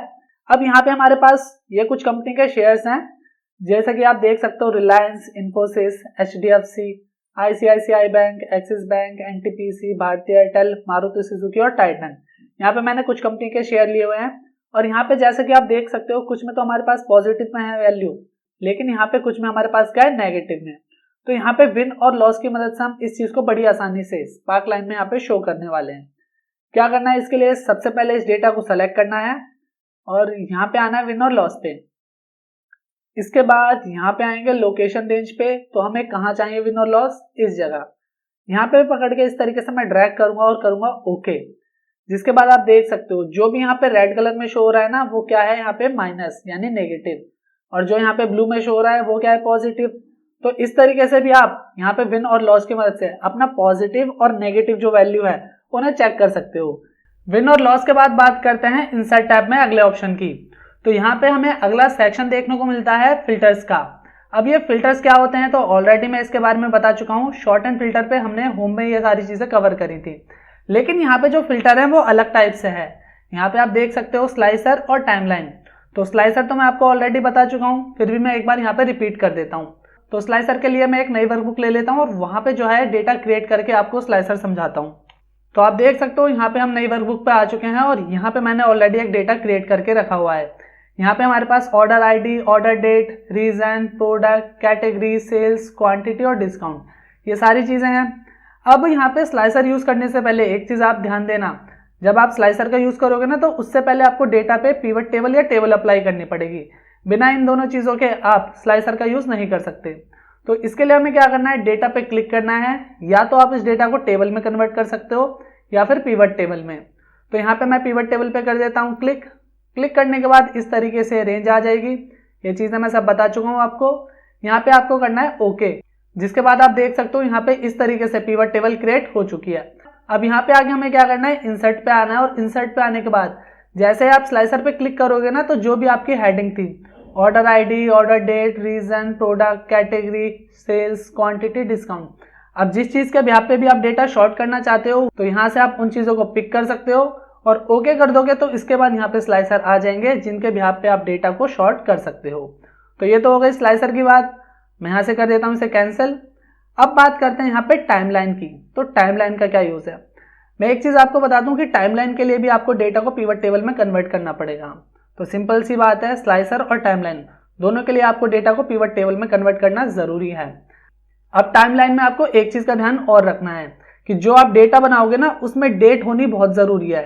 अगर डेट नहीं होगी तो आपका टाइमलाइन का जो ऑप्शन है वो वर्क नहीं करेगा। क्योंकि टाइमलाइन में होता क्या है कि हम एक टाइम के अकॉर्डिंग डेज के बिहाफ पे, ईयर के बिहाफ पे, क्वार्टर के बिहाफ पे जो है अपने डेटा को शो करते हैं। अब ये वर्क कैसे करेगा, तो इसके लिए हमें क्या करना है, यहाँ से मैं ले लेता हूँ प्रोडक्ट और इसके बाद यहाँ से मैं ले लेता हूँ सेल्स। ये दो चीज आ गई हमारे पास। अब यहाँ पे मैं सेल पे करता हूँ क्लिक। क्लिक करने के बाद यहाँ पे ऑप्शन आता है टाइमलाइन का। जैसे यहाँ पे मैं टाइमलाइन पे करता हूँ क्लिक तो आप देख सकते हो इस तरीके से हमारे सामने टाइमलाइन का ऑप्शन आ गया है। अब हमें यहाँ पे ऑर्डर डेट पे क्लिक करना है और क्लिक करने के बाद करना है ओके। ओके करने के बाद इस तरीके से यहाँ पे एक टाइमलाइन हमारे सामने आ जाएगी। अब यहाँ पे ये ऑर्डर डेट आ रहा है, यहाँ पे आ रहा है ऑल पीरियड। ऑल पीरियड यानी जितने भी हमारे डेट या मंथ है वो सारी चीजें। इसके बाद यहाँ पे ये मंथ्स हैं, मंथ्स के बिहाफ पे आप टाइमलाइन देखना चाहते हो, क्वार्टर्स के बिहाफ पे देखना चाहते हो, ईयर के बिहाफ पे देखना चाहते हो या फिर डेज के बिहाफ पे देखना चाहते हो। तो अभी जो हमने डेटा बनाया है ना वो जनवरी से लेके फरवरी तक है। मैं आपको ओरिजिनल शीट पे आके दिखा देता हूँ। तो यहाँ से आप देख सकते हो 1 जनवरी 2024 से लेके डेटा कहाँ तक का है, 29 फरवरी 2024 तक का। मैं वापस शीट 2 में आता हूँ। अभी तो यहाँ पे ये सारी चीजें सेलेक्ट हैं, इस वजह से ऐसे आ रहा है। हमें इसे यहाँ से ऐसे ड्रैग करना है लेफ्ट साइड में। अब मैं जैसे ही जैन पे क्लिक करूंगा तो होगा क्या, यहाँ पे सिर्फ जैन की सेल आ जाएगी। यहाँ पे मैंने जैन पे किया क्लिक, जिसके बाद आप देख सकते हो सारी की सारी जैन की सेल आ रही है यहाँ पे। अगर मैं फैब पे क्लिक करूंगा तो फैब की यानी फरवरी की जितनी सेल होगी वो सारी की सारी आ जाएगी। अब बाकी के जो मंथ हैं वो तो हमने फिल नहीं करे, तो अगर मैं इनमें से किसी भी मंथ के ऊपर क्लिक करूंगा तो यहाँ पे डेटा शो नहीं होगा, क्योंकि वो डेटा हमने बनाया ही नहीं है। सिर्फ हमने जैन और फैब इन दोनों का ही बनाया है। इसके अलावा अगर आप दोनों को कंबाइन करके चेक करना चाहते हो तो यहाँ पे आप आओ इस तरीके से और इसे ड्रैग कर दो फैब तक, जिसके बाद आप देख सकते हो दोनों मंथ्स का जो डेटा है वो यहाँ पे इस तरीके से आ जाएगा। इसके बाद यहाँ पे मैं आता हूँ मंथ्स पे। हम चेक करना चाहते हैं डेज वाइज, क्योंकि ईयर और क्वार्टर्स तो हमने बनाए नहीं है। तो डेज वाइज अगर हम चेक करना चाहते हैं, अभी मंथ क्या सेलेक्ट किया हमने, जनवरी, तो मैं डेज पे क्लिक करूंगा तो यहाँ पे जैन के बिहाफ पे जो है इस तरीके से डेटा हमारा आ जाएगा। 1 तारीख, 2 तारीख, 3 तारीख, तो यहाँ पे ये सारी चीजें हैं। यहाँ पे मैं करता हूँ 3, तो 3 जैन के हिसाब से डेटा आ जाएगा। यहाँ पे मैं करता हूँ 5, तो 5 जैन के हिसाब से डेटा आ जाएगा। और अगर करूँ मैं 10, तो यहाँ पे 10 जैन के हिसाब से डेटा हमारा जो है वो फिल्टर होके आ जाएगा। तो इस तरीके से जो है आप टाइमलाइन का यूज कर सकते हो और अपने डेटा को बड़ी आसानी से फिल्टर कर सकते हो। फिलहाल यहाँ से टाइमलाइन को पकड़ के मैं इसे भी हटा देता हूँ, क्योंकि इसका कोई काम नहीं है, जो काम था वो हो चुका है। इसके बाद हम आ जाते हैं वापस शीट 1 में, और शीट 1 में आने के बाद हम चलते हैं इंसर्ट में अगले ऑप्शन की तरफ, जो है यहाँ पे लिंक्स। अब लिंक्स का क्या काम है, तो लिंक की मदद से आप अपने डेटा को एक फाइल से दूसरी फाइल से कनेक्ट कर सकते हो। आप चाहते हो कि जैसे यहाँ पे हेडफोन लिखा है या फिर ये मोबाइल लिखा है या फिर कोई भी डेटा यहाँ पे है, आप चाहते हो कि जैसे आप उस पर क्लिक करो तो जो दूसरी फाइल है वो इससे लिंक हो जाए, वो ओपन हो जाए। तो इसे लिंक कैसे करोगे, लिंक के लिए आपको क्लिक करना है किसी भी यहाँ पे एक सेल के ऊपर। मैंने क्लिक किया लाइक एसेसरीज के ऊपर, और यहाँ पे हमें आना है लिंक पे। जैसे यहाँ पे हम करेंगे इंसर्ट लिंक पे क्लिक, तो आप देखोगे कि यहाँ पे ये इंसर्ट हाइपरलिंक का ऑप्शन आ जाएगा। अब यहाँ पे ये लुक इन का मतलब क्या है, तो लुक इन का मतलब ये है यहाँ पे हमारी लोकेशन जो कंप्यूटर की है। तो यहाँ पे अभी डाउनलोड्स लोकेशन है, तो डाउनलोड्स में जितनी भी फाइल है वो सारी की सारी यहाँ पे आ जाएंगी। इसके अलावा अगर आप कोई और लोकेशन देखना चाहते हो, जैसे कि डेस्कटॉप पे क्लिक करेंगे हम, तो डेस्कटॉप पे जितनी भी हमारी फाइल्स हैं सारी की सारी यहाँ पे आ जाएंगी। तो यहाँ पे जैसे कि मैं प्रैक्टिस फाइल पे क्लिक करता हूँ और ओके करूँगा, तो इससे होगा क्या, जो एसेसरीज है उस पर ये प्रैक्टिस फाइल लिंक हो जाएगी। तो यहाँ पे मैं करता हूँ ओके, जिसके बाद आप देख सकते हो एसेसरीज पे इस तरीके से लिंक अप्लाई हो गया है। अब यहाँ पे आके जस्ट हमें इसके ऊपर क्लिक करना है। क्लिक करने के बाद यहाँ पे हमें करना है यस। जैसे हम यस करेंगे तो यहाँ पे जो प्रैक्टिस फाइल है वो यहाँ पे ओपन होके आ जाएगी। जैसे कि आप देख सकते हो यहाँ पे इस फाइल का नाम आ रहा है प्रैक्टिस फाइल, है ना यहाँ पे फाइल का नाम। तो ये फाइल आप इस तरीके से लिंक कर सकते हो अपनी दूसरी फाइल से। इसे हटाना है तो यहाँ से इस फाइल को क्लोज कर दो नॉर्मली। वापस ओपन करना है तो वापस क्लिक कर दो, ये वापस ओपन हो जाएगी। अगर आपको लिंक को रिमूव करना है तो क्या करना है, लिंक के ऊपर क्लिक करना है। अब आप बोलोगे कि यार लिंक के ऊपर हम क्लिक करेंगे तो दूसरी फाइल ओपन हो जाएगी, तो इसके लिए आपको नीचे वाले सेल पे क्लिक करना है और एरो की से आ जाना है ऊपर, और इसके बाद लिंक पे आके आपको यहाँ पे इंसर्ट लिंक पे क्लिक करना है, जिसके बाद आपको ऑप्शन देखने को मिल जाता है रिमूव लिंक। जैसे आप रिमूव लिंक पे करोगे क्लिक, तो यहाँ से आप देख सकते हो जो लिंक है वो रिमूव हो चुका है। तो इस तरीके से आप बड़ी आसानी से अपनी एक फाइल से दूसरी फाइल को लिंक कर सकते हो, जिससे कि बार बार अगर आपको इससे रिलेटेड फाइल देखनी तो उसे अलग से ओपन करने की जरूरत नहीं है। आपने लिंक लगा दिया, जस्ट उसके ऊपर क्लिक करोगे तो इससे रिलेटेड जो दूसरी फाइल है वो ओपन हो जाएगी। अब चलते हैं यहाँ पे कमेंट्स पे। तो कमेंट्स का क्या काम है, तो कमेंट्स की मदद से आप अपने किसी भी डेटा पे कमेंट्स दे सकते हो। जैसे कि यहाँ पे हमारे पास कई सारे प्रोडक्ट हैं, laptop, headphones, mobile, tablet, laptop, ये सारी चीज़ें हैं हमारे पास। लेकिन हमें ये नहीं पता कि ये जो लैपटॉप है वो किस ब्रांड का है, हेडफोन है किस ब्रांड का है, मोबाइल है किस ब्रांड का है। तो हम यहाँ पे कमेंट दे सकते हैं, जिससे कि हमें बड़ी आसानी से पता लग जाएगा कि यहाँ पे जो लैपटॉप है वो किस ब्रांड के हैं। तो इसके लिए यहाँ पे हमने क्लिक किया लैपटॉप पे और आना है आपको कमेंट पे। जैसे आप कमेंट पे क्लिक करोगे तो इस तरीके से यहाँ पे ऑप्शन आ जाएगा और स्टार्ट अ कन्वर्सेशन। तो यहाँ पे हम लिख देते हैं HP लैपटॉप, ये लिखा, और इसके बाद जस्ट हमें यहाँ पे कर देना है क्लिक, जिससे कि जो कमेंट है वो यहाँ पे अप्लाई हो चुका है। अब अगर आप लैपटॉप के ऊपर आओगे तो ऑटोमेटिक आपको पता लग जाएगा कि ये जो लैपटॉप हैं वो HP के हैं। इसके अलावा अगर आप मोबाइल्स पे देना चाहते हो तो यहाँ पे मोबाइल पे क्लिक किया, कमेंट पे आएंगे और कमेंट पे आने के बाद यहाँ पे आपको लिख देना है सैमसंग फोन्स। इसके बाद यहाँ पे भी आप इसे कर दोगे पोस्ट, तो यहाँ पे इस तरीके से कमेंट यहाँ पे अप्लाई हो जाएगा, जिससे कि आपको सिर्फ यहाँ पे क्लिक करना है, ऑटोमेटिक आपको पता लग जाएगा कि ये जो सेल फोन है वो किस ब्रांड के हैं। अब अगर आप कमेंट को डिलीट करना चाहते हो तो डिलीट कैसे करोगे कमेंट को, इसके लिए जस्ट आपको यहाँ पे आना है, जिस पे कमेंट अप्लाई किया है उस सेल पे राइट क्लिक करना है और यहाँ पे आपको ऑप्शन मिल जाता है डिलीट कमेंट। जैसे ही डिलीट कमेंट पे क्लिक करोगे तो कमेंट आपका डिलीट हो जाएगा। यहाँ पे भी हम आते हैं, राइट क्लिक करते हैं और यहाँ पे ऑप्शन आ जाता है डिलीट कमेंट का। क्लिक करोगे तो ये डिलीट हो जाएगा। फिलहाल मैं इसे डिलीट नहीं कर रहा हूँ। क्यों नहीं कर रहा हूँ अभी बताता हूँ। अब मान लो कि आपको जो कमेंट था वो कुछ और देना था, लेकिन आपने दे कुछ और दिया, तो इसके लिए आपको कमेंट एडिट करना पड़ेगा। अब एडिट कैसे करोगे, तो इसके लिए आपको यहाँ पे आना है एडिट के ऑप्शन पे। जैसे इस पे क्लिक करोगे तो यहाँ पे एडिट का ऑप्शन आ जाएगा। अब यहाँ से आप जो भी इसका नाम देना चाहो, तो मैं यहाँ पे कर लेता हूँ वीवो फोन। अब जैसे इस पे क्लिक करेंगे हम तो आप देख सकते हो यहाँ पे जो कमेंट है वो एडिट हो चुका है और इस तरीके से आ चुका है। तो इस तरीके से जो है आप कमेंट अप्लाई भी कर सकते हो, एडिट भी कर सकते हो, और अगर आपको कमेंट रिमूव करना है तो राइट क्लिक करके उसे डिलीट भी कर सकते हो। ये सारी चीज़ें आप कमेंट की मदद से कर सकते हो। इसके बाद यहाँ पे अगला ऑप्शन आ जाता है टेक्स्ट का। टेक्स्ट पे क्लिक करेंगे तो यहाँ पे सबसे पहला ऑप्शन हमें देखने को मिल जाता है टेक्स्ट बॉक्स। अब ये टेक्स्ट बॉक्स किस तरीके से वर्क करता है, तो टेक्स्ट बॉक्स की मदद से हमारे पास एक बॉक्स आ जाता है जिसके अंदर हम टेक्स्ट को इजीली मैनेज कर सकते हैं। MS वर्ड के ये ऑप्शन है। अगर आप इन्हें डिटेल में समझना चाहते हो तो MS वर्ड की वीडियोस में मैंने इन्हें डिटेल में समझाया है। फिलहाल मैं यहाँ से टेक्स्ट बॉक्स पे क्लिक करता हूँ तो हमारे पास इस तरीके से प्लस का आइकन आ जाएगा, और जितना मैं इसे ड्रैग करूँगा उतना यहाँ पे एक बॉक्स बन के आ जाएगा।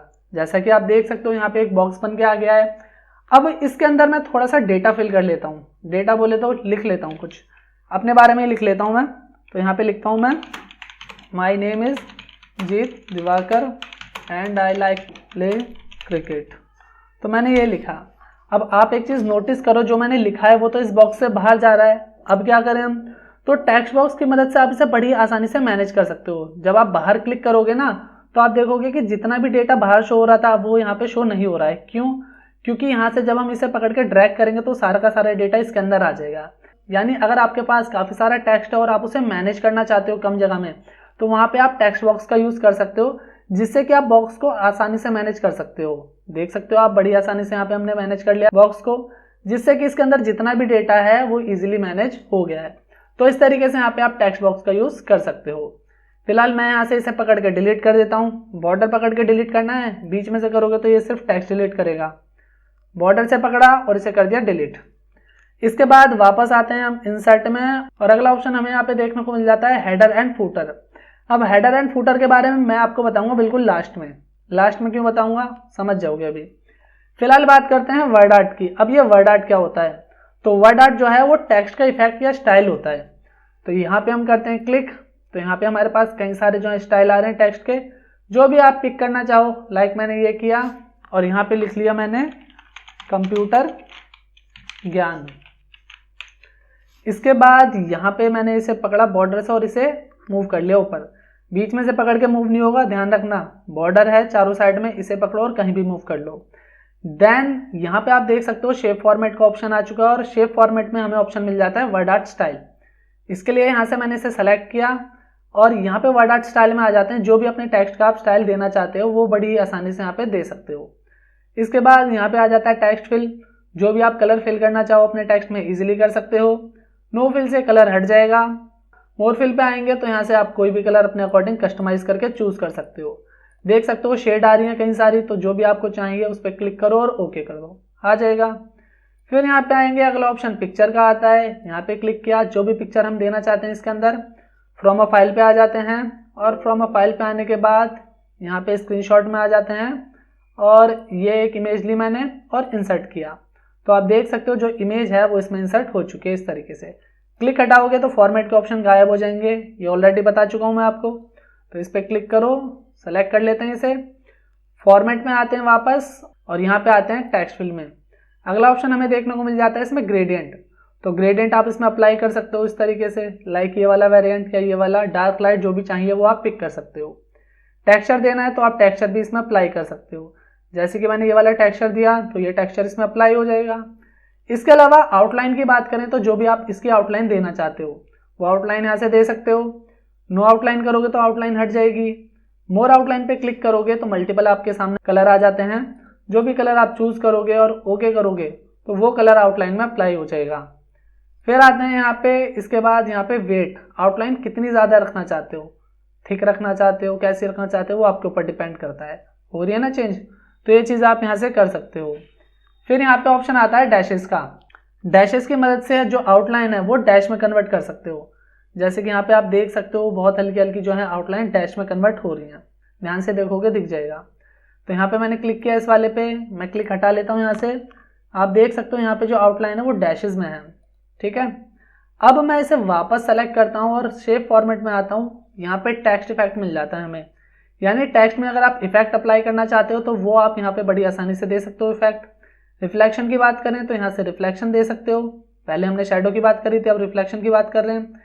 इसके बाद ग्लो देना चाहते हो तो ग्लो आ जाएगा। देन डिवेल करोगे तो इस तरीके से इसमें कुछ इफेक्ट अप्लाई हो जाएगा। रोटेशन, तो ये रोटेट करने के लिए है, इस पर क्लिक करते हैं हम तो देखो ये रोटेट हो गया। वापस आते हैं यहाँ पे, ट्रांसफॉर्म करना चाहें, किस तरीके से ट्रांसफॉर्म करना चाहते हो तो ये ट्रांसफॉर्म भी हो जाएगा। तो ये सारी चीज़ें जो है आप वर्ड आर्ट पे यूज़ कर सकते हो और टेक्स्ट को अट्रैक्टिव वे में रिप्रेजेंट कर सकते हो। फिलहाल बॉर्डर पकड़ के मैं इसे भी यहाँ से डिलीट कर लेता हूँ। मैंने किया डिलीट। आ जाते हैं इंसर्ट में और अगला ऑप्शन हमें यहाँ पे देखने को मिल जाता है सिग्नेचर लाइन। अब सिग्नेचर लाइन का क्या काम है, तो सिग्नेचर लाइन की मदद से आप अपने डॉक्यूमेंट में सिग्नेचर लाइन दे सकते हो। डिजिटली सिग्नेचर लाइन देने हैं ना, तो उसके लिए भाई सिग्नेचर लाइन का यहाँ पे ऑप्शन दिया गया है। सिग्नेचर लाइन पे आएंगे यहाँ पे और उसके बाद जो भी आप नाम देना चाहो, तो नाम मैं अपना रख लेता हूँ जीत। टैब दबाया मैंने जिससे कि डेजिग्नेशन पे आ जाएंगे। यहाँ पे मैंने मैनेजर लिखा। अब यहाँ पे आपको ईमेल लिखने की जरूरत नहीं है क्योंकि ईमेल जो है वो शो नहीं होता है वैसे भी। यहाँ पे लिख के दिखा देता हूँ मैं आपको। तो यहाँ पे मैंने क्लिक किया तो यहाँ पे मैंने अपनी मेल आईडी फिल करी। अब मैं जैसे यहाँ पे करता हूँ ओके, ओके करने के बाद आप देख सकते हो यहाँ पे जो है नाम आ रहा है, साथ ही साथ डेजिग्नेशन आ रहा है, बट यहाँ पे जो मेल आईडी मैंने मेंशन करी थी वो नहीं आ रही है। तो यहाँ पे इस तरीके से जो है आप सिग्नेचर लाइन का यूज कर सकते हो और कहीं भी अपने डॉक्यूमेंट में सिग्नेचर लाइन ऐड करना चाहो तो वो बड़ी आसानी से कर सकते हो। इसे पकड़ के डिलीट करना है, डिलीट कर दो क्योंकि इसका काम ही नहीं है यहाँ पे।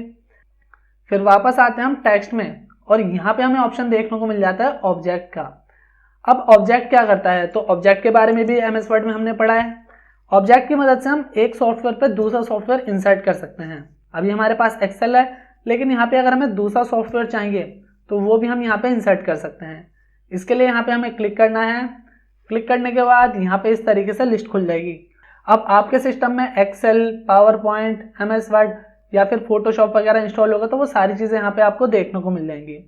फिलहाल मैं यहाँ से क्या करता हूँ, ये बिटमैप इमेज वाला है, इस पर क्लिक करता हूँ और ओके करता हूँ। इससे होगा क्या कि पेंट ओपन हो जाएगा। यहाँ पे हो गया पेंट ओपन। अब पेंट में मैं जो भी काम करूँगा, जैसे कि यहाँ से मैं इसे बड़ा कर लेता हूँ खींच के, और यहाँ से मैंने एक ये रेक्टेंगल लिया, यहाँ से मैंने ये ट्रायंगल लिया और इनमें मैं कर देता हूँ कलर। यहाँ से बकेट पकड़ा, रेड कलर किया मैंने ट्रायंगल में और ब्लू कलर किया मैंने रेक्टेंगल में। अब जैसे मैं यहाँ पे करूँगा इसे क्लोज। अब क्लोज करने के बाद आप देख सकते हो जो भी चीज़ें मैंने पेंट में क्रिएट करी थी वो सारी की सारी चीज़ें यहाँ पे आ जाएंगी। तो ऑब्जेक्ट की मदद से आप दूसरे सॉफ्टवेयर को डायरेक्टली अपने एक्सेल में ओपन कर सकते हो, या फिर एमएस वर्ड यूज़ कर रहे हो तो एमएस वर्ड पे ओपन कर सकते हो, और वहाँ पे जो भी चीज़ आप क्रिएट करोगे वो आपके करंट सॉफ्टवेयर पे आ जाएगी, जैसे कि यहाँ पे ये आ चुकी है। इसके बाद यहाँ से इसे पकड़ के डिलीट कर देते हैं, क्योंकि फिलहाल तो इसका कोई काम है नहीं, मैं इसे डिलीट कर देता हूँ। ऑब्जेक्ट का यूज़ आप तब कर सकते हो जैसे कि आप यूज़ कर रहे हो एमएस वर्ड और वहाँ पे आपको टेबल में कोई डेटा चाहिए, तो वहाँ पे आप क्या कर सकते हो कि ऑब्जेक्ट की मदद से एक्सेल को वहाँ पे आपने इंसर्ट कर दिया, एक्सेल में डेटा बना लिया और फिर उसे क्लोज कर दिया, जिसके बाद सारा का सारा डेटा आपका ऑटोमेटिक टेबल में आ जाएगा। तो इस तरीके से आप ऑब्जेक्ट का यूज़ कर सकते हो। इसके बाद यहाँ पे बात करते हैं अगले ऑप्शन की, जो है सिंबल्स। अब सिंबल्स में सबसे पहला हमें ऑप्शन देखने को मिल जाता है इक्वेशन का। तो यहाँ पे अगर आप मैथ्स के स्टूडेंट हो तो आपको तो इसमें इंटरेस्ट आने वाला है, अगर मैथ्स आपको पसंद नहीं है तो आपको इंटरेस्ट नहीं आने वाला है। मुझे भी मैथ्स पसंद नहीं है भाई, बिल्कुल भी, क्योंकि मेरी अच्छी नहीं है। आप लोगों की मैथ्स अच्छी है तो नीचे कमेंट करके ज़रूर बताओ। यहाँ पे हम इक्वेशन पे आ जाते हैं। जो भी इक्वेशन हमें क्रिएट करनी है यहाँ पे उसे हम पिक कर लेंगे। यहाँ पे मैंने इस पर क्लिक किया तो आप देख सकते हो ये इक्वेशन यहाँ पे आ चुकी है। मैं बॉर्डर पकड़ के इसे यहाँ पे मूव कर लेता हूँ। इसके बाद जैसे हम इक्वेशन पे क्लिक करेंगे तो यहाँ पे इक्वेशन के ऑप्शन आ जाते हैं हमारे सामने। तो यहाँ पे इक्वेशन पे क्लिक करोगे तो मल्टीपल टाइप की और इक्वेशन अगर आप इसमें ऐड करना चाहो तो आप यहाँ से ऐड कर सकते हो। इसके अलावा इक्वेशन यानी अलग से कोई इक्वेशन आप इसमें ऐड करना चाहते हो बना के तो वो भी कर सकते हो। यहाँ पे क्लिक किया मैंने तो यहाँ पे मैं बना लेता हूँ पाई। यहाँ पे पाई बनाया और इसके बाद मैं करता हूँ इंसर्ट, जिसके बाद आप देख सकते हो जो मैंने पाई बनाया था वो यहाँ पे इंसर्ट हो चुका है। तो अपनी तरफ से अगर आप कोई भी मैथ्स में चीज़ें इंसर्ट करना चाहते हो बना के तो वो आप यहाँ से कर सकते हो। इसके बाद यहाँ पे कन्वर्जन आ जाते हैं, तो जो भी आपके कन्वर्जन करना चाहो आप यहाँ से कर सकते हो। सिंबल्स की बात करें तो यहाँ पे आपको सिंबल्स देखने को मिल जाते हैं, जो भी सिंबल आप इसमें ऐड करना चाहो। इसके बाद फ्रैक्शन ऐड करना है आपको, फ्रैक्शन यहाँ पे ऐड कर सकते हो आप। स्क्रिप्ट चाहिए तो वो आप यहाँ पे ऐड कर सकते हो। तो ऐसे ही करके इसमें ये सारी चीज़ें जो आपको स्ट्रक्चर में देखने को मिल जाती हैं। यहाँ पे आपके ब्रैकेट हैं, एसेंट हैं, लिमिट एंड लॉग हैं, ऑपरेशंस हैं और यहाँ पे मैट्रिक्स हैं। ये सारी चीज़ें जो भी आप इसमें ऐड करना चाहो वो आप बड़ी आसानी से इस तरीके से कर सकते हो। बॉर्डर पकड़ के हम इसे डिलीट कर देते हैं तो ये हो गया डिलीट। इसके बाद बात करते हैं इंसर्ट में लास्ट ऑप्शन की, जो है यहाँ पे सिंबल। अब अगर आप एक्सेल में कोई भी सिंबल ऐड करना चाहते हो जो कि आपके कीबोर्ड में नहीं है तो वो आप सिंबल की मदद से कर सकते हो। सिंबल्स पे यहाँ पे आते हैं और ऑप्शन मिल जाता है सिंबल का, इस पर किया मैंने क्लिक। देन जो भी सिंबल मुझे चाहिए, ये वाला चाहिए, इंसर्ट करेंगे तो वो यहाँ पे आ जाएगा। इसके अलावा आप इसे ऊपर करोगे तो और भी सिंबल मिल जाते हैं, जैसे कि ये किया इंसर्ट, ये आ जाएगा। ये आ से अनार है लेकिन उल्टा आ से अनार है, इस पर क्लिक किया इंसर्ट, ये आ जाएगा। आपने इसके बाद ये किया कुछ अजीब सा, ये आ जाएगा। तो मल्टीपल सिंबल हैं, जो भी आप यहाँ से लेना चाहो वो सिंबल आसानी से पिक कर सकते हो। इसे क्लोज करेंगे तो यहाँ से क्लोज हो जाएगा। अब बात करते हैं बिल्कुल लास्ट वाले ऑप्शन की, क्योंकि एक ऑप्शन रह गया था। टेक्स्ट बॉक्स में हम आएंगे तो यहाँ पे हमें ऑप्शन देखने को मिल जाता है हेडर एंड फूटर। अब जिन लोगों ने एमएस वर्ड पढ़ा है उन्हें तो पता है कि हेडर और फूटर का काम क्या होता है। हेडर का काम हेडिंग देने के लिए होता है और फूटर का काम नीचे फूटर देने के लिए किया जाता है। एक्सेल में हेडर और फूटर का यूज़ किस तरीके से किया जाता है, तो जैसे आप हेडर एंड फूटर पे क्लिक करोगे ना तो जो आपकी ये शीट है इसका लेआउट चेंज हो जाएगा। यहाँ पे मैं करता हूँ हेडर एंड फूटर पे क्लिक, जिसके बाद आप देख सकते हो जो आपकी शीट है वो इस तरीके से यहाँ पे आ चुकी हैं। मैं थोड़ा सा छोटा कर लेता हूँ इन्हें ताकि आप सही से देख सको। आप देख सकते हो हेडर एंड फूटर से होगा क्या कि आपकी जो एक्सेल की शीट होती है ना वो 10,48,576 रोज की होती है और 16,384 कॉलम्स की होती है। अब अगर आप उस पर कोई भी प्रिंट करना चाहो तो पेज का साइज क्या होता है वो कैसे चेक करोगे, तो हेडर फुटर के बिहाफ पे आप चेक कर सकते हो। अभी मैं यहाँ पे इसे छोटा करता हूँ तो आप देख सकते हो जितनी भी शीट्स हैं वो सारी की सारी इस तरीके से यहाँ पे आ रही हैं। अब मैं यहाँ पे वापस इसे बड़ा कर लेता हूँ, तो बड़ा करने के बाद ये कुछ इस तरीके से यहाँ पे आ जाएगी। अब जो हमारी शीट है ना, या जो एक पेज है जिसे हम प्रिंट करेंगे, उसका साइज इतना होने वाला है। यानी जो हमारा डेटा है वो यहाँ पे प्रिंट होके नहीं आएगा एक पेज में। एक पेज में कैसे प्रिंट करें, तो उसके लिए जब हम पेज लेआउट पढ़ेंगे ना, तब ये चीज़ मैं आपको कवर करके बताऊंगा। फिलहाल हेडर की बात कर रहे हैं तो हेडर के लिए मैं आपको बता देता हूँ। अगर आप यहाँ पे हेडर दोगे, जैसे कि मैंने लिखा डेटा, यहाँ पे क्लिक हटाया, क्लिक नीचे रखना है, तो ऑटोमेटिक जहाँ पे दूसरी शीट है अगर उस पर कोई डेटा है तो ऑटोमेटिक डेटा लिखा हुआ आ जाएगा, यानी जो हेडिंग है। और अगर आपकी ब्लैंक शीट है, जैसे कि यहाँ पे आते हैं और मैं राइट कर लेता हूँ, तो यहाँ पे ये ब्लैंक शीट है, इस पर कुछ नहीं है हमारा डेटा, तो यहाँ पे हेडर नहीं आएगा। इसके अलावा मैं वापस लेफ्ट में आ जाता हूँ। लेफ्ट में आने के बाद अगर आप हेडर पे क्लिक करोगे और यहाँ से शीट को छोटा बड़ा करोगे तो नहीं होगी, ध्यान रखना। आपको नीचे सेल्स पे क्लिक करना है, उसके बाद ही आप शीट को छोटा बड़ा कर सकते हो। अब एक चीज़ और है यहाँ पे, जैसे कि आप देख सकते हो अभी हमारे पास जो कॉलम है वो F तक है। आप चाहते हो कि कॉलम का साइज बड़ा हो जाए और सिर्फ कैटेगरी तक जो है वो चीज़ आए हमारे एक पेज में, क्योंकि भाई जो इतना पेज है सिर्फ वही प्रिंट होगा। तो आप क्या कर सकते हो, यहाँ से इस तरीके से पकड़ के इसे ड्रैग कर सकते हो। जैसे ऑर्डर आईडी मैंने ड्रैग किया, विथ बढ़ाई इसकी, और यहाँ से ऑर्डर डेट की भी मैंने यहाँ से विथ बढ़ाई, यहाँ से रीजन की भी विथ बढ़ा देते हैं। जिसके बाद आप देख सकते हो जो यहाँ पे हमारे पास कॉलम है अब सिर्फ कैटेगरी तक है, जिसकी वजह से आपका सिर्फ इतना ही डेटा जो है वो प्रिंट होके आएगा एक पेज में। क्लियर है ना। तो अगर आप डेटा मैनेज करना चाहते हो, आप चाहते हो कि भाई मेरा जो डेटा है उसमें सिर्फ इतनी चीज़ें ही प्रिंट होके आए, बाकी ना आए, तो आप इस तरीके से भी चीज़ों को सेट कर सकते हो। बाकी पूरी चीज़ें जो है वो पेज लेआउट में हम कवर करेंगे। फिलहाल अब इसे आपको नॉर्मल करना है, तो नॉर्मल कैसे करोगे। नॉर्मल करने के लिए आपको क्या करना है, सेल पे क्लिक करना है, हेडर पे मत करना, किसी भी सेल पे क्लिक करना है और यहाँ पे आ जाओ। ये जो है पहला नॉर्मल लिखा आ रहा है ना, यहाँ पे क्लिक करोगे तो ये नॉर्मल हो जाएगा। अब मैं जैसे नीचे आऊँगा तो यहाँ पे आपको फुटर का सेक्शन भी देखने को मिल जाता है, ऐड फुटर। तो फुटर देना चाहते हो, फुटर भी यहाँ पे आप अप्लाई कर सकते हो। फिलहाल मैं क्या करता हूँ, यहाँ से आगे इसे कर देता हूँ नॉर्मल। नॉर्मल करने के बाद इस तरीके से जो है ये शीट आपकी नॉर्मल हो जाएगी। आई होप दोस्तों वीडियो आपको पसंद आई होगी और इंसर्ट टैब से रिलेटेड जितने भी आपके डाउट्स थे वो सारे क्लियर हो गए होंगे। फिर भी अगर आपके दिमाग में इससे रिलेटेड कोई भी डाउट है तो नीचे कमेंट बॉक्स में जरूर मेंशन करें, और वीडियो अच्छी लगी हो तो इसे लाइक और शेयर जरूर करें। मिलते हैं नेक्स्ट वीडियो में, तब तक के लिए थैंक यू।